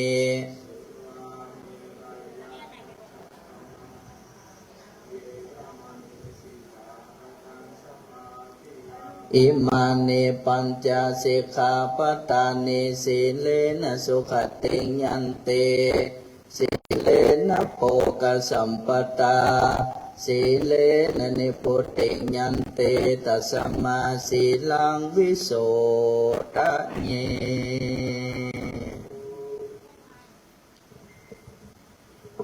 บัดนี้ก่อนสงฆ์ทั้งนั้นจะเมตตาเจริญพระพุทธมนต์สาธยายพระปริตรสูตรก็จะได้เจริญพรท่านผู้มีเกียรติได้จุดธูปเทียนเครื่องทองน้อยเบื้องหน้าบุรพกษัตริย์และบรรพชนผู้มีพระคุณของวัดยางกวงเมืองเชียงใหม่และผู้มีพระคุณของพระอาจารย์ด้วยการนี้จึงขอเจริญพรคุณโยมแม่รมณีริมดิษพรทั้งคุณโยมแม่พักพิญญาธรรมทาทองผู้อุปถัมภ์วัดทั้งสองท่านได้ร่วมกันจุดธูปเทียนเครื่องทองน้อยเบื้องหน้าสมเด็จบุรพกษัตริย์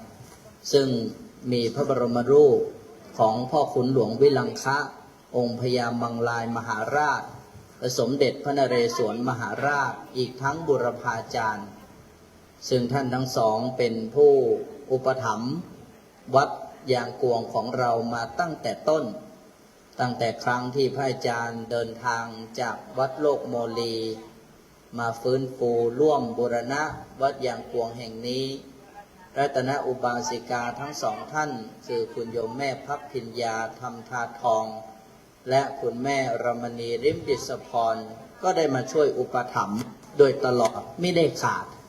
วันพระวันศีลก็นำภัตตาหารมาถวายไม่เคยขาดขออนุโมทนาสาธุการอย่างยิ่งและในการนี้จึงขอเจริญพรคุณโยมวิจิตราอีกครั้งหนึ่งได้จุดเทียนบาทน้ำพระพุทธมนต์ที่ด้านหน้าพระสงฆ์จึงก็จะได้เจริญพระพุทธมนต์ไปตามลำดับซึ่งในระหว่างที่พระสงฆ์ทั้งนั้นได้เจริญพระพุทธมนต์และขอให้ญาติโยมทุกท่านได้ตั้งจิตคือระลึกพระรัตนตรัยในใจอธิษฐานจิต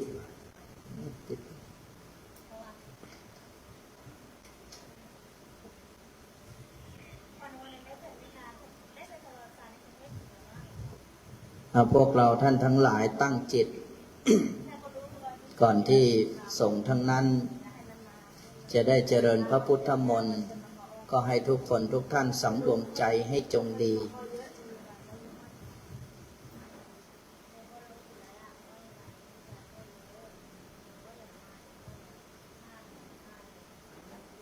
ขอให้จิตของข้าพเจ้าดับสงบนิ่งอยู่ในบทระลึกพระรัตนตรัยว่าพุทโธเมนาโถพระพุทธเจ้าเป็นที่พึ่งอันประเสริฐของข้าพเจ้าธัมโมเมนาโถพระธรรมเป็นที่พึ่งอันประเสริฐของข้าพเจ้าสังโฆเมนาโถพระสงฆ์เป็นที่พึ่งอันประเสริฐของข้าพเจ้าย้ำย้ำซ้ำซ้ำ3 หนและ7 หน100 หนและ1,000 หน ด้วยความไม่ประมาท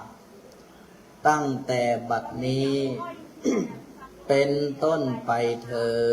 ด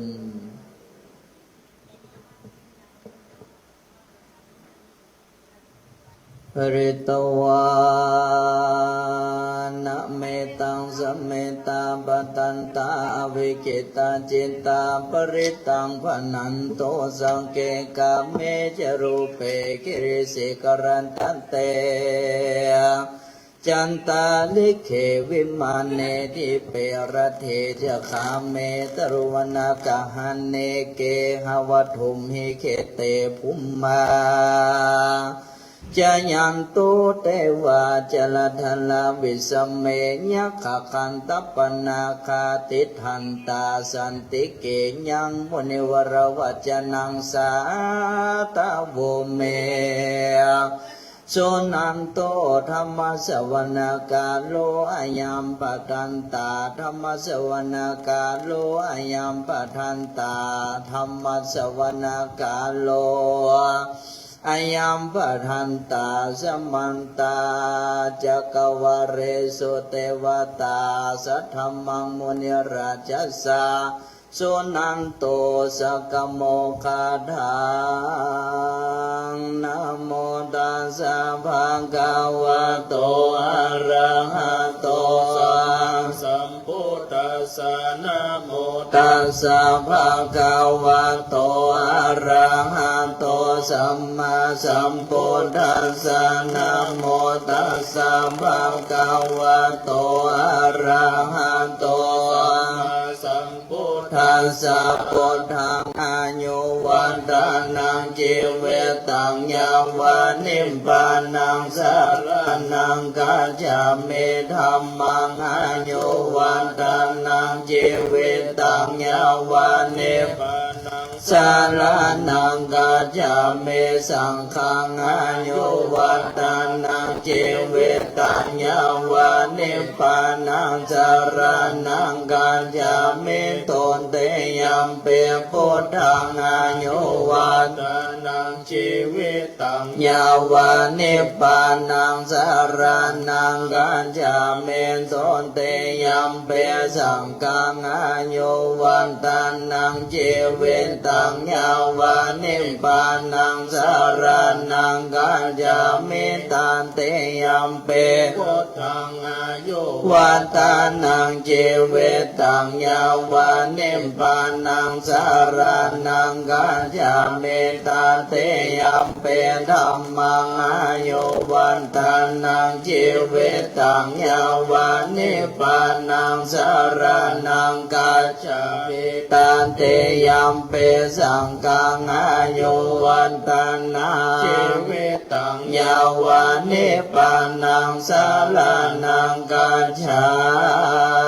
มินะโมเมสัมปัมปนดานังทวัติสัพพะละลังกันโนตันหังกาโลมังอายาโสสารนังกาโลโลกังเอนตอนเทปังกาโลจนเตนดาโลกอนดันโยจานังปัมมงโกมังกาโลโปเลสะสัมโพสมาโนโสแล้ววันตระเทวันดานโนสมเป็นตโกนาสัมปันโนงานโนมาตาสิจาโนธรรมโมปันโดโมโดกัมปัญโยโตนาราโตบาลาสาลาเตปันโตโมดาโลสันตา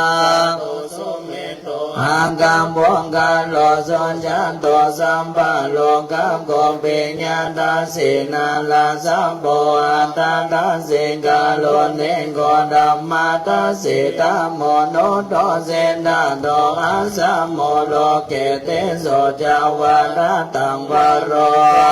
จาวาระโตพุทโธเวียมปัสสิจาโนปะโมเสกิสัมปะเหโตสันดาเวสัมโพโส กันตายะโกกะโกสันโดสันดาวะโอโกนากามโนรานันจาโอกัสสะโพสิลิสัมปันโนโกธัมโมสังฆายาปุงกะโวหัตถวิสัตติสังฆตายะเมโพธัมมังเอเดกะกะโรนาโกนาสัมปันนาสัมปะโลกะเบโปจิตาเอเตตัสสะปะละพุทธังโอ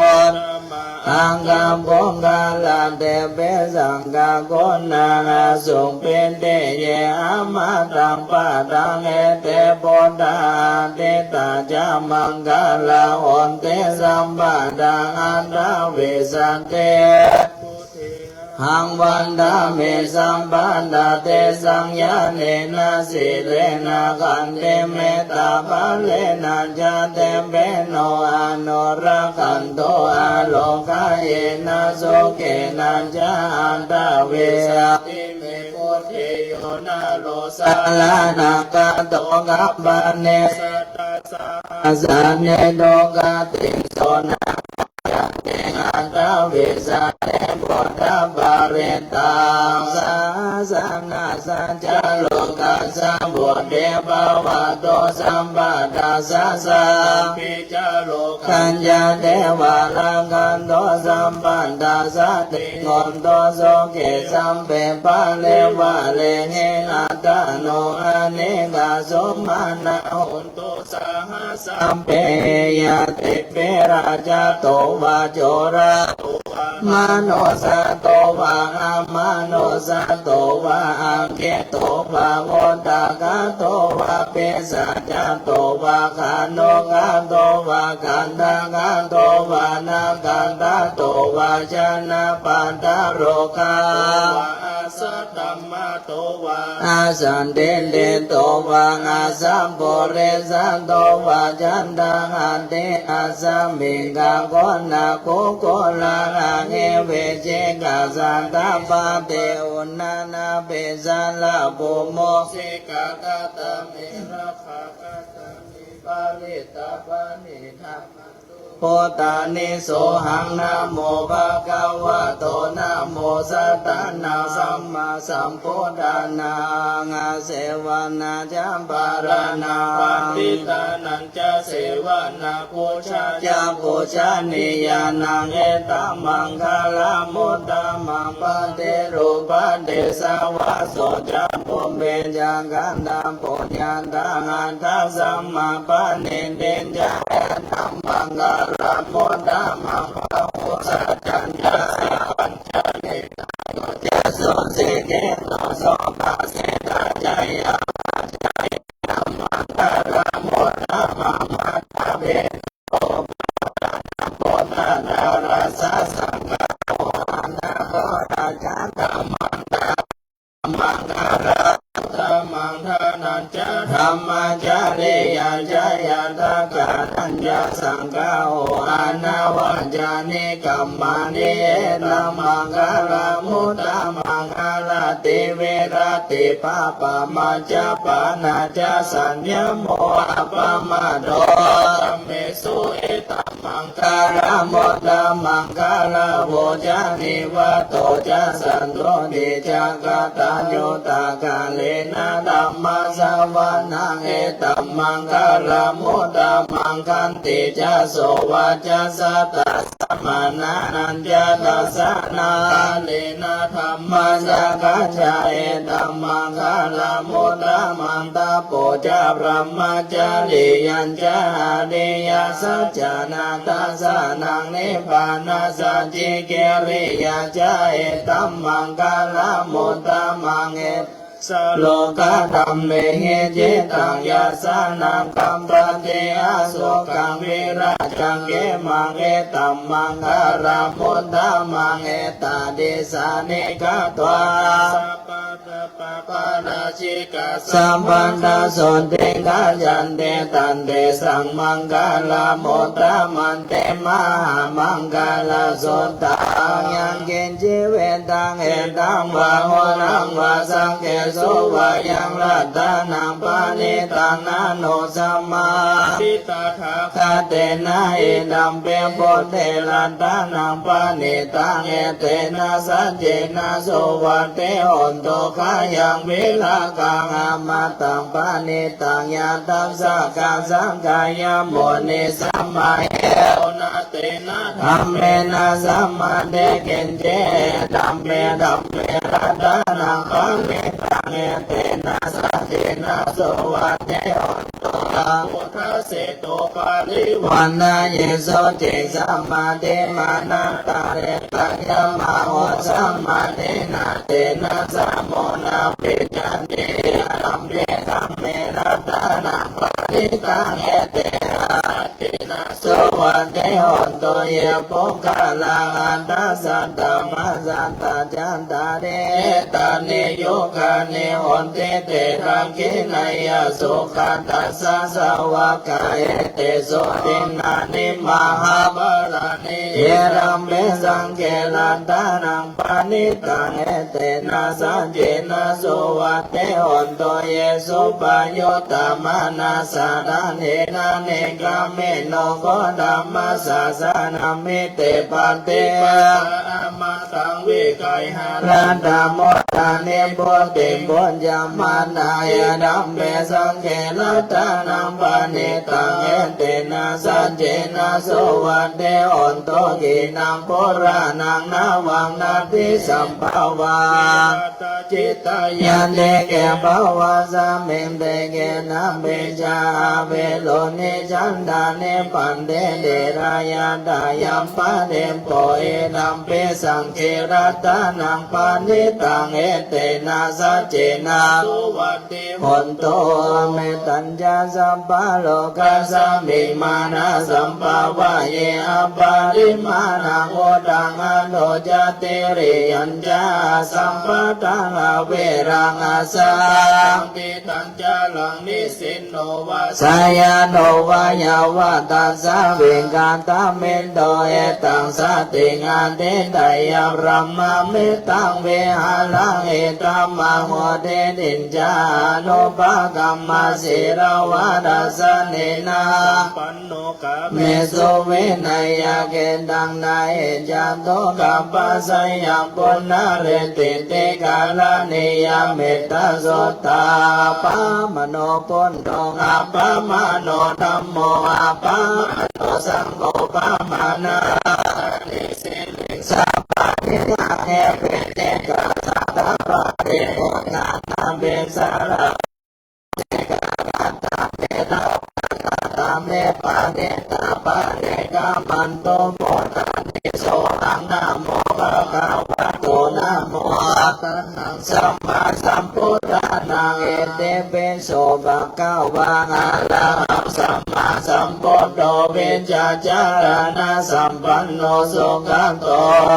วิทูอนุตตโลโพลิสานัมมาสาลาเตสันตเทวมนุสานังพุทโธภะคะวะเตสาวกโตภะคะวะตาธัมโมสังฆิเนโกอาการิโกเอเอปะยิโกปัญจตังเวเตตัมโพเวนโยเอเตโสปะเตปันโนภะคะวะโตสาวกสังโฆ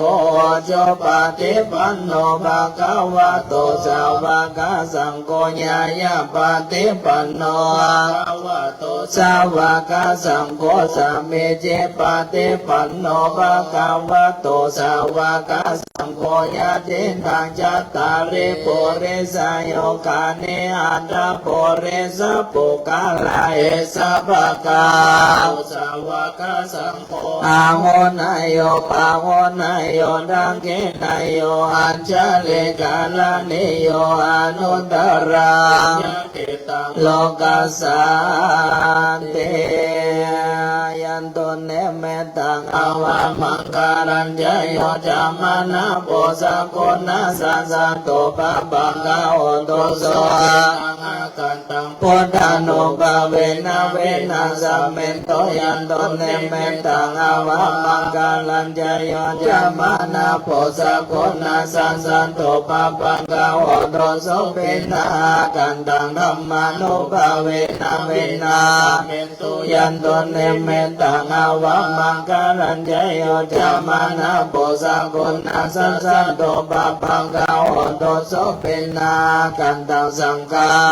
เวนะเวนะ สัมเมโตนันเตเมสารนังอัญญพุทโธเมสารนังวะลังเอเตนะสัญจาวะเจนะโหตุเตชยมังคาลังนันเตเมอัญญัง ธัมโมเมสารนังวะลังเอเตนะสัจจาวะเจนะโหตุเตชยมังคาลังนันติเมสารนังอัญญังสังโฆเมนังวาลังเอเตนะสัจจวะเจนะโหตุเตชยมังคาลังยังเกณเจลันตานังโลเกเวชันเตเวเวนังบนโดรันตานังบนทัสสะมังนาเดตัสสะมาภาวันโตเตยังเกณเจลันตานังโลเกเวชันเตเวเวนังบนโดรันตานังธัมมัสสะมังนาเดตัสสะมาสนติภาวันโตเตยังเกณเจลันตานังโลเกติวิเวตังบนโดรันตานังสังฆัสสะมังนาเดตัสสะมาสนติภาวันโตเตอาเดโหนาสาเวจัยโยธัมโมโลเกนะโนทาโลสัพพสันตาเอตันตังตาวังกันหายเตวะเตปาเรวะเจราชาตันเตหามโนเสเงปาวะเกปายะเกนะเกเวเสโบเตอากาลมาราเนนะจะสัพพปัสสะมามาลานาโมโตระเปตวกาลมาเลตัมตาเสวะอนุภาเวนะหนโตเทโวโสเกสะดาสนทัสสีลังสัมมายะธัมมังสุจเลตังจาเลตาเสวะอนุภาเวนะหนโตเทโวโสเกสะดาสนตังเจนเตตังโพจังตาลานังวาจานังกาโลวะเลสังเตสานังโสตวตัสสะโยภาวะตาเตสังกันตวะปุณฑารันดานังวสันตังโอตมังวารังเอตังเทวามโนสนังปุณฑาเตเจนะสนเตนะนาสันโตปัตตปัสสะเปโตกะปุปัสสะเมนโตเตสังกันปะธรรมารัตนาสัตตโพตมังพลังปะเลลาอุปัสสะมานังกัมมังเตเจนะสนเตนะนาสันโตปัตตวาสัพเพปยาอุปาเมนโตเตสังกัตตะสังการะตะนะโมสันตะโพตมังวะลังอาโหนายังปะโหนายังสังกัตเตเจนะโสตินาสันตุปัฏภาวะสัพเพโลกาอุปัสสะเมนโตเตสัมปะเจนจาเมนาสังสิโมพรหมาจามาหาเทวาสัพเพยาคาบาลายันเตพรหมาจามาหาเทวาภิลาภาภาวันโตเมมหาปุญโญมหาลาภภาวันโตเมเมเตภาโหอันเตปุณธามาอาโหนะโมปุณธายาเวราทายโยเวราโกนายังเวราหิงสาเวราทาสิเวราทาสะเพลาเอเนโยปุณธาสมานิมามาปุณธาสะสะวะโหสัมปะ เตชะมิ เพ่งเพ่งพาพาเลอเลอตุกขปัตตาจะเนตุกขพยาปัตตาจะเนพยาโสกปัตตาจะเนโสกังวันโตสัมเป เนโน เอตวัตตาจาเมสัมปันตังปุญญาสัมปันตังสัมเป็นเทวาโนมตันโตสัมปัสัมปะเตสิเตยาตันนังดาดันโตสัตตายาสีลังรักขันโตสัมปันตาภาวันนา รตาโหนโตคาชันโต เทวตาคาตา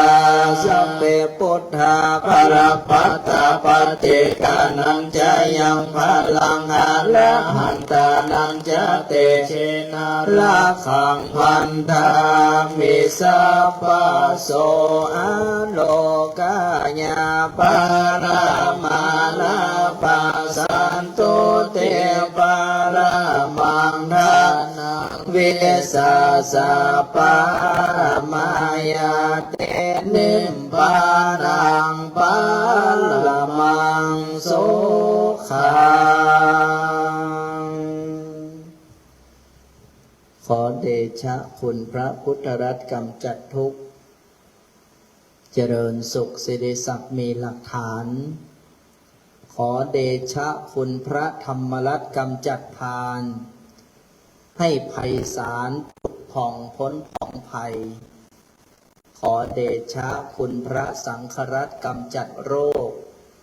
ให้เสื่อมโศกสืบชนจนเกินไข ขอเดชะคุณพระไตรรัตน์ดังฉัตรชัย เจริญวัยเจริญศรีทวีสุขทุกประการ บัดนี้พระสงฆ์ทั้งนั้นได้เจริญพระพุทธมนต์สาธยายพระปริตรประกาศพุทธวจนะคำสอนแห่งพระสัมมาสัมพุทธเจ้า เริ่มต้นจากไตรสรณคมไปจนถึงบทต่างๆพรรณนาถึงคุณแห่งพระพุทธเจ้าทั้ง28พระองค์พรรณนาถึงมงคลสูตรรัตนปริตสูตรตลอดจนถึงขันธปริตกรณียเมตตสูตรและสูตรอื่นๆที่พระสัมมาสัมพุทธเจ้าได้ทรงแสดงไว้เพื่อเป็นหลักชัยคือหลักใจของมนุษย์และเทวดาทั้งหลายบัดนี้เทพพยุดาตลอดจนถึงพวกเราเหล่ามนุษย์ผู้สดับก็มีจิตใจที่รื่นรมโสมนัสปิติภายในจิตพลังแห่งบุญเต็มเปี่ยมเต็มที่ก็ขออนุโมทนาสาธุการกับบุญบารมีของทุกท่านและลำดับต่อไปเพื่อเป็นทักษิณาทานลำลึกถึงเหล่าบรรพชนผู้สร้างวัดยางกวงบุรพกษัตริย์ผู้สร้างนพบุรีศรีนครพิงค์เชียงใหม่และแผ่นดินไทยแห่งนี้อีกทั้งมหาปูชนียาจารย์มีเจ้าประคุณสมเด็จพระพุทธจารย์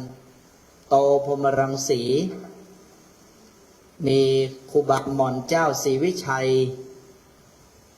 มีหลวงปู่พระมงคลเทพมุนีสดจันทสโรครูบาเจ้าอภิชัยเขาปีหลวงปู่ปานวัดบางนมโคหลวงปู่ครูบาชัยวงศาพัฒนาหลวงพ่อพระครูกวยชุดตินทโรหลวงพ่อพระราชพรหมยานวัดท่าซุงและพระเดชพระคุณหลวงปู่พระพรหมมงคลหลวงปู่ทองสิริมังคโลบุรพาจารย์ฝ่ายคฤหัสถ์ก็มีพ่อครูพึ่งผู้ได้มอบพระคาถาพระปัจเจกถวายต่อหลวงปู่ปาน มีปู่ย่าตายายโยมพ่อโยมแม่ของอาตมภาพอีกทั้งอดีตเจ้าวาดพระสงฆ์สมณเณรทุกรูปผู้มีพระคุณทั้งหลายวัดยางกวงแห่งนี้การนี้กับผมอาตมภาพจึงจะได้น้อมกราบลงเมตตาบารมีธรรมของหลวงพ่อท่านพระครูไพบูลย์เจติยานุรักษ์ด็อกเตอร์ได้ทอดวางภาพบังสุกุลจำนวน1 ชุดเบื้องหน้ารูปเหมือนบุรพาจารย์ให้ได้กราบอาราธนาหลวงพ่อด้วยความเคารพครับมีทั้งหมด10 ชุดอยากให้หลวงพ่อเมตตาทอดวางเป็นปฐม1 ชุดและหลังจากนั้นจึงจะได้เจริญพรเรียนเชิญท่านผู้มีบุญทุกท่านขอเจริญพรท่านทั้งหลายผู้มีลายนามอีก9 ท่านได้เตรียมตัวมีคุณโยมวิจิตราจากเทศบาลนครเชียงใหม่ตลอดจนถึงผู้แทนกรมศิลปากรที่7จังหวัดเชียงใหม่เจริญพรคุณโยมแม่พักพิญญาธรรมธาทองคุณโยมแม่รมณีริมดิศพรคุณโยมแม่หน่อยตลอดจนถึงท่านประธานชุมชนธาตุคำยางกวงแล้วก็ผู้มีบุญทุกท่านเจริญพรท่านผู้มีลายนามได้ลุกขึ้นมาทอดวางผ้าไตรบังสกุลเบื้องหน้าบุรพาจารย์บุรพกษัตริย์ขอเจริญพรผู้แทนลงทานจักรพรรดิของเราโยมพี่วัฒนาโยมพี่วัดฤาษีวัฒนาด้วยได้มาร่วมทอดวางผ้าไตรเบื้องหน้าบุรพาจารย์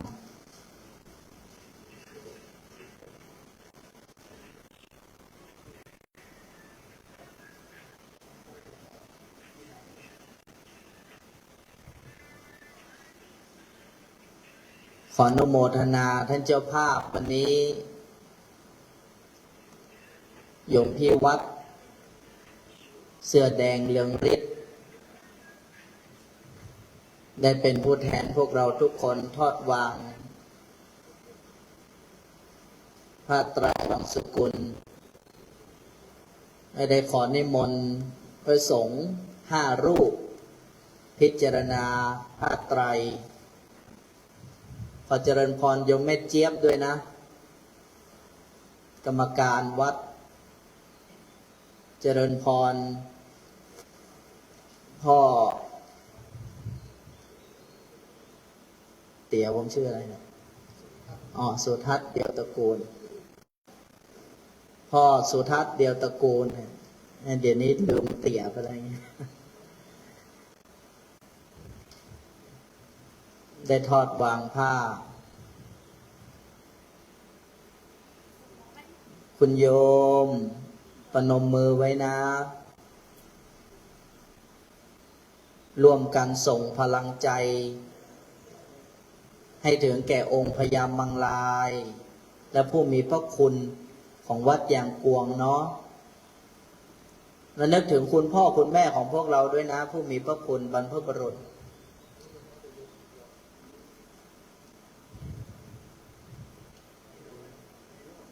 เจริญพรคุณโยมไพโรธผืนสุดท้ายนี่ก็เป็นอุบาสกคอยอุปถัมภ์วัดขออนุโมทนากับทายกทายิกาทุกคนทุกท่านนิมนต์พระสงฆ์5 รูปได้เมตตาพิจารณาผ้าไตรบังสกุลครับ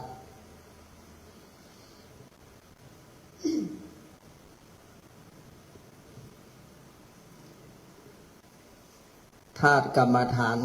4ธาตุ4คือธาตุดินเรียกปฐวีธาตุ ธาตุน้ำเรียกอาโปธาตุธาตุไฟเรียกเตโชธาตุ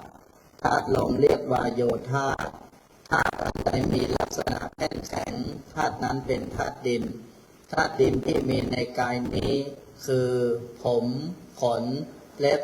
ฟันหนังเนื้อเอ็นกระดูกเยื่อในกระดูกม้ามหัวใจ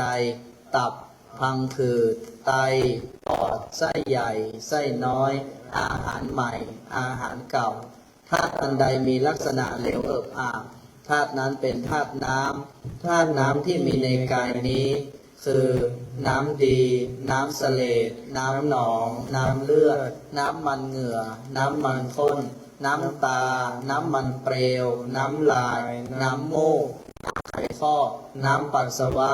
ธาตุอันใดมีลักษณะร้อนธาตุนั้นเป็นธาตุไฟธาตุไฟที่มีในกายนี้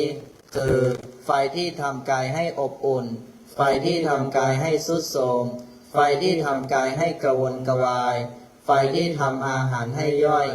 ธาตุอันใดมีลักษณะพัดไปมาธาตุนั้นเป็นธาตุลมธาตุลมที่มีในกายนี้คือลมพัดขึ้นเบื้องบนลมพัดลงเบื้องต่ำลมในท้องลมในไส้ลมพัดไปตามตัวลมหายใจความกำหนดพิจารณากายนี้ให้เห็นว่าเป็นแต่เพียงธาตุสี่คือดินน้ำไฟลมประกอบรวมกันอยู่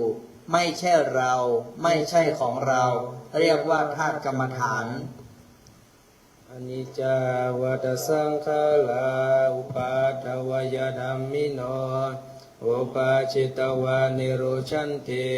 เตสังอุปัสสมโมสุขโขขอบพระคุณพระสงฆ์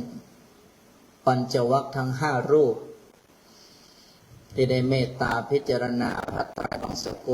เป็นทักษิณาทานอุทิศถวายเป็นพระราชกุศลแด่พ่อขุนหลวงวิลังคะ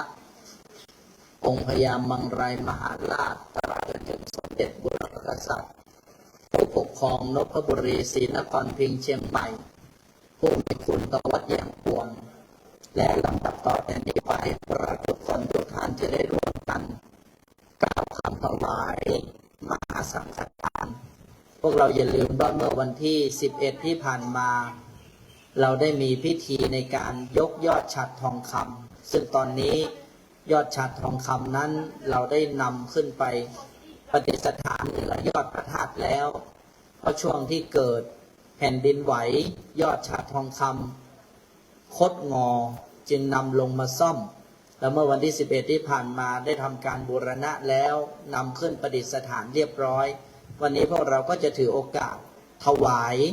ยอดฉัตรทองคำด้วยและวัตถุทานทั้งปวงด้วยเพื่อเป็นทักษิณาทานขอบรรดาพุทธบริษัททั้งหลายได้ตั้งนะโมสามจบได้กล่าวคำถวายวัตถุทานโดยพร้อมเพรียงกันนะโมตัสสะภะคะวะโตอะระหะโตสัมมาสัมพุทธัสสะนะโมตัสสะภะคะวะโตอะระหะโตสัมมาสัมพุทธัสสะนะโมตัสสะภะคะวะโตอะระหะโตสัมมาสัมพุทธัสสะสุทินนังวัตเมธานังอาสวัคยาวหังนิพพานังโหโตทานอันเราให้ดีแล้วจงเป็นปัจจัยให้ถึงซึ่งพระนิพพานในชาติปัจจุบันนี้ข้าแต่พระสงฆ์ผู้เจริญข้าพระเจ้าทั้งหลายขอน้อมถวายฉัตรทองคำทั้งของบริวารทั้งหลายเหล่านี้แด่พระภิกษุสงฆ์ขอพระภิกษุสงฆ์โปรดจงรับฉัตรทองคำพร้อมทั้งของหวานทั้งหลายเหล่านี้ของข้าพเจ้าทั้งหลายเพื่อประโยชน์เพื่อความสุข พื่อมรรคผลพระนิพพาน อันจะพึงมีแก่ข้าพเจ้า ในชาติปัจจุบันนี้ จงทุกประการเทินสาธุ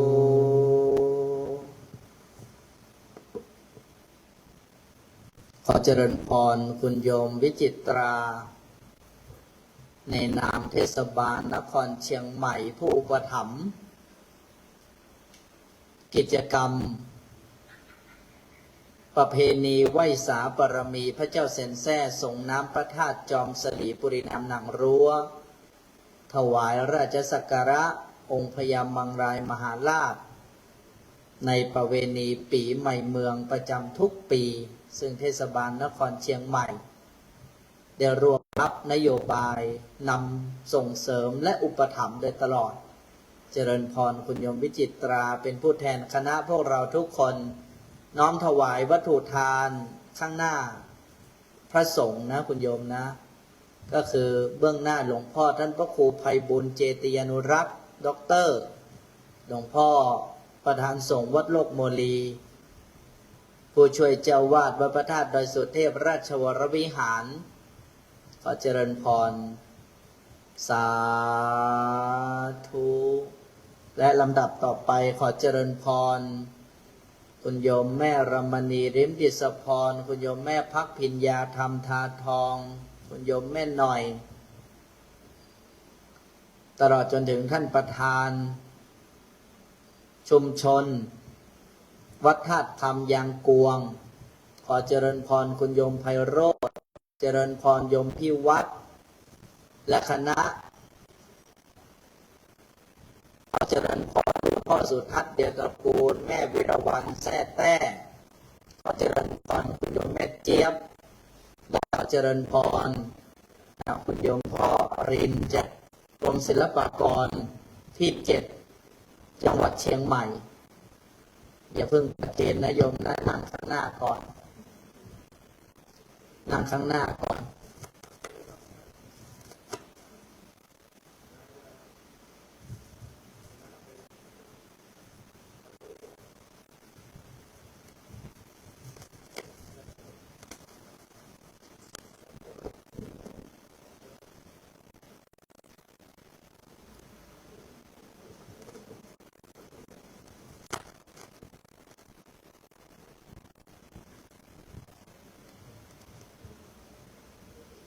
พร้อมหรือยังเดี๋ยวประเคนร่วมกัน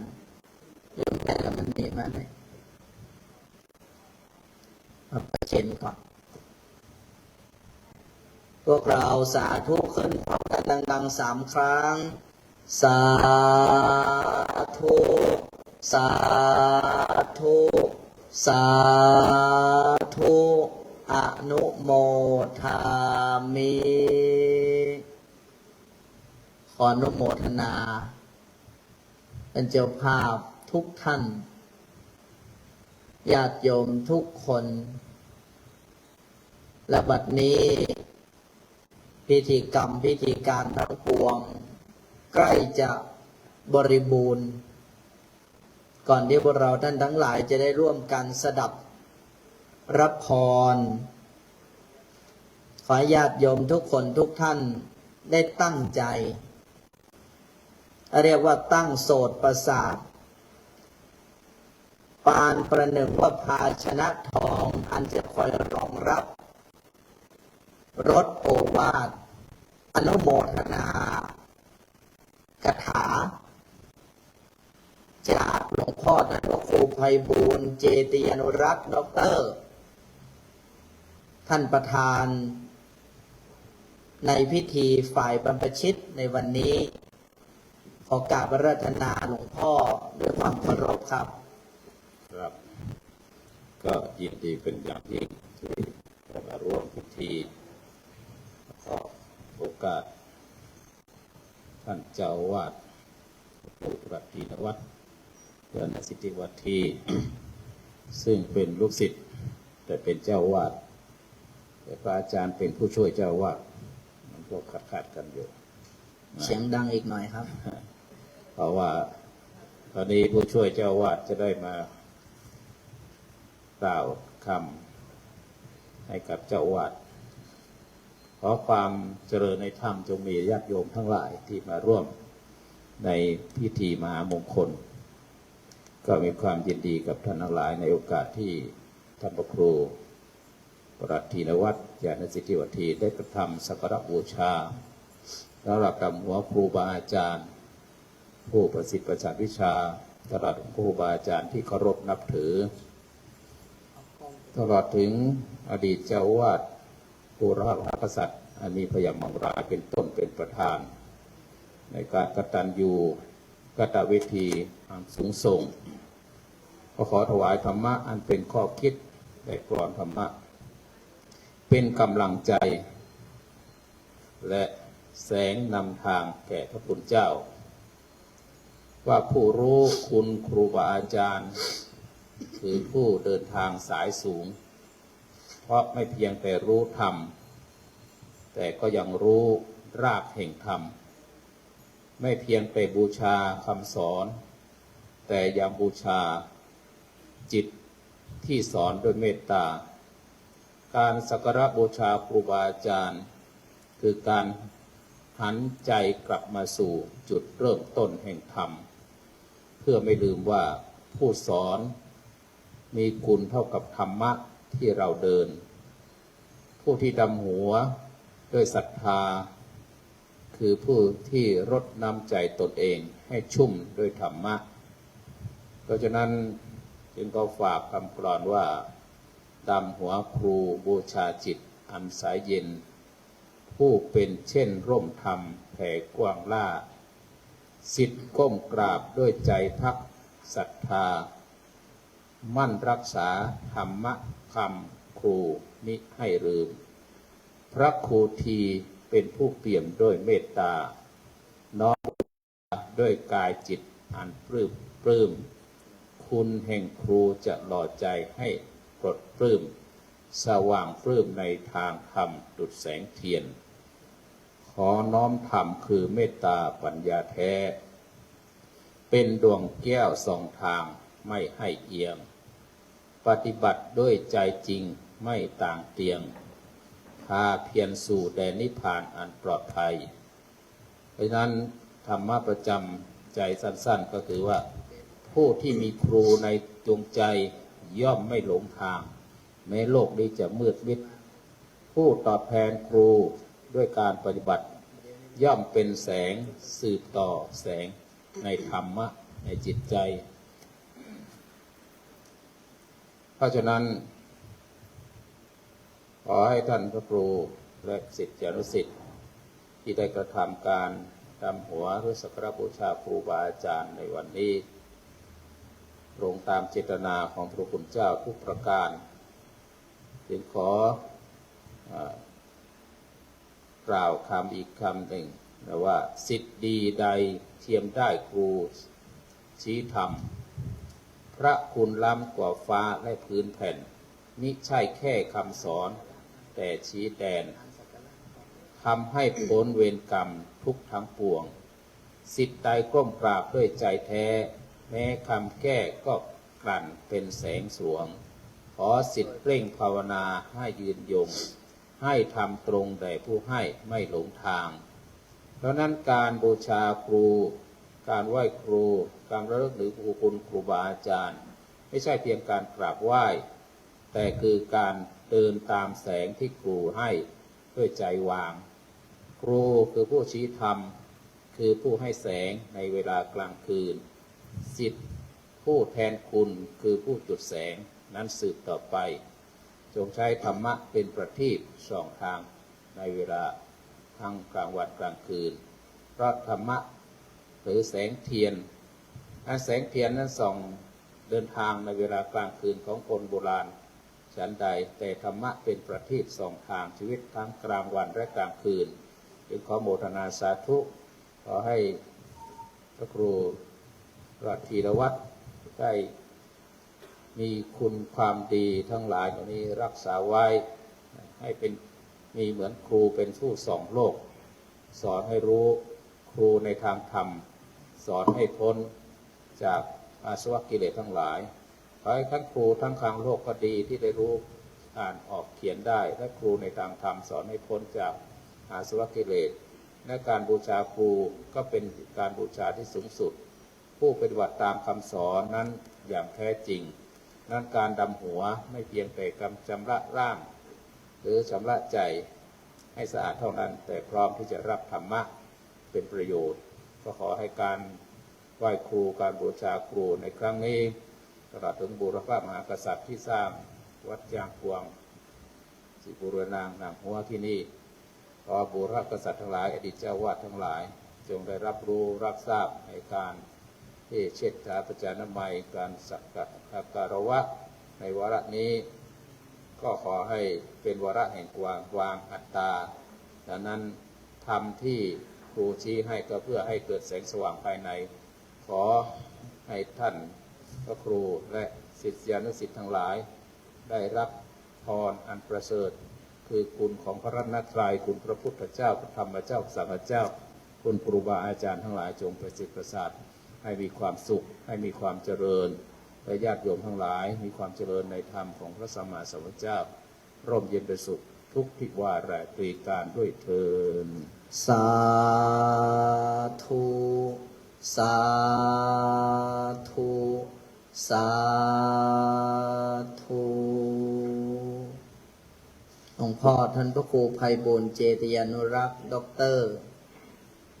กล่าวได้ว่าเป็นบุรพาจารย์ที่มีชีวิตมีลมหายใจ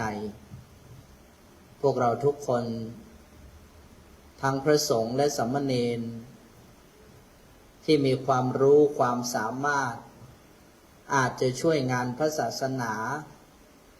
รวมไปถึงเป็นกำลังสำคัญจนสามารถทำให้วัดยางกวงได้งอกงามวัฒนาไพบูลย์มาจนถึงทุกวันนี้ก็เพราะนำความรู้ความรักความอบอุ่นที่หลวงพ่อได้ประทานให้นำข้อคิดคติธรรมมาใช้ชีวิตจนพวกเราทุกคนก็สามารถที่จะบรรลุเป้าประสงค์ท่านบอกว่าคนจะสงสัยในสิ่งที่เราพูดคนจะเชื่อในสิ่งที่เราทำหลวงพ่อท่านพระครูเมตตาสอนศิษยานุศิษย์อย่างนี้มาตลอดเมื่อบัดนี้กับผมได้มีโอกาสมานั่งเป็นประธานอยู่ณวัดยางกวงแห่งนี้ก็ได้นำพวกเราทุกคนลูกศิษย์ลูกหาพาลูกวัดสามเณรเจริญรอยตามพระคุณครูและหวังเป็นอย่างยิ่งว่าสิ่งที่ได้ทำทั้งหมดนี้จะเป็นเครื่องแสดงให้เห็นถึงรูปธรรม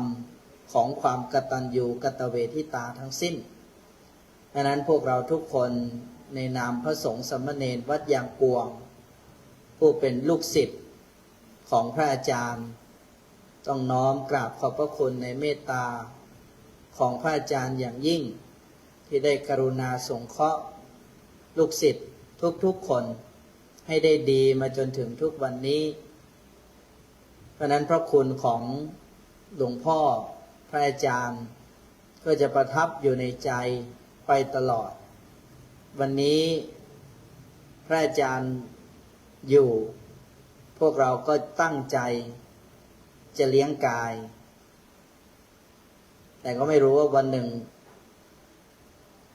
ใครไปก่อนใครถ้าผมไปก่อนพระอาจารย์ก็เมตตาเลี้ยงวิญญาณผมด้วยแต่ถ้าพระอาจารย์ไปก่อนก็แน่นอนว่าพวกเราทุกคนไม่มีทางลืมอย่างแน่เพราะฉะนั้นวันนี้ถือว่าเป็นความปลื้มปิติของลูกศิษย์ทุกๆคนที่ได้เห็นพระอาจารย์ได้ฟังพระอาจารย์เหมือนกลับไปตอนที่อยู่วัดโลกโมลีฟังทุกเช้าฟังทุกเย็นไม่เคยเบื่อเลยใช่ไหมท่านไม่เคยเบื่อวันนี้มาฟังอีกครั้งหนึ่งก็ไม่เบื่อมีความสุขดี น้อมกราบขอบพระคุณในเมตตาบารมีของพระอาจารย์ยิ่งครับ ต่อไปพวกเราทุกคนตั้งใจรับพรยะถาวาริวหาปุราปาริปุเรนติสาครังเอวะเมวะอิโตทินังเปตานังอุปกัปปติอิชิตังปฏิตังตุมหังคิปะเมวะสมิจเจโตสัพเพปุเรนตุสังกปาจันโทปนรโสยะถามณิโชติรโสยะถาวิวันชันตุสัพพะโรโควินาสตุมาเตภวันตวันตรายโยสุขีเทขายุโกภวะภิวันธนาสิริสเนจังพุทธาปัจจายโนจัตตารโอธรรมวันทันติอายุวันโนสุขังภาลังขยัญจะโคทาจินนาเทนาสังฆามิสุปเทติตาเทกรตังหิตายาสัทธานาโสอุปกามปฏิโสยาติธรรมโมจายังนิทาสิโตเปตานะปุชาจักตังโหราลาภลัญจะเพโคนะมโนปเทนังตองเหหิปุญญาปัสสตังนานาปการเตภวโตสัพพมังคลังราคันตุสัพพเทวตาสัพพพุทธานุภาเวนัสสทธาโสทิภวันตุเตภวตุสัพพมังคลังราคันตุสัพพเทวตาสัพพธรรมานุภาเวนัสสทธาโสทิภวันตุเตภวตุสัพพมังคลังราคันตุสัพพเทวตาสัพพสังฆานุภาเวนัสสทธาโสทิภวันตุเตต่อไปญาติโยมรับน้ำพระพุทธมนต์ในนิมนต์ท่านณัฐพันธ์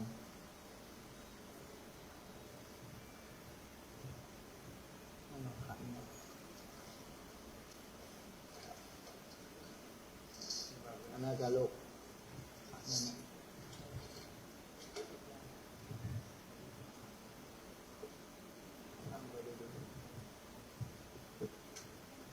ญาติโยมรับน้ำพระปริตรโดยพร้อมกัน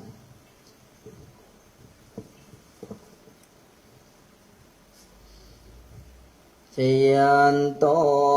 โพธิยาโมเลสกยานันนันทิวัตโน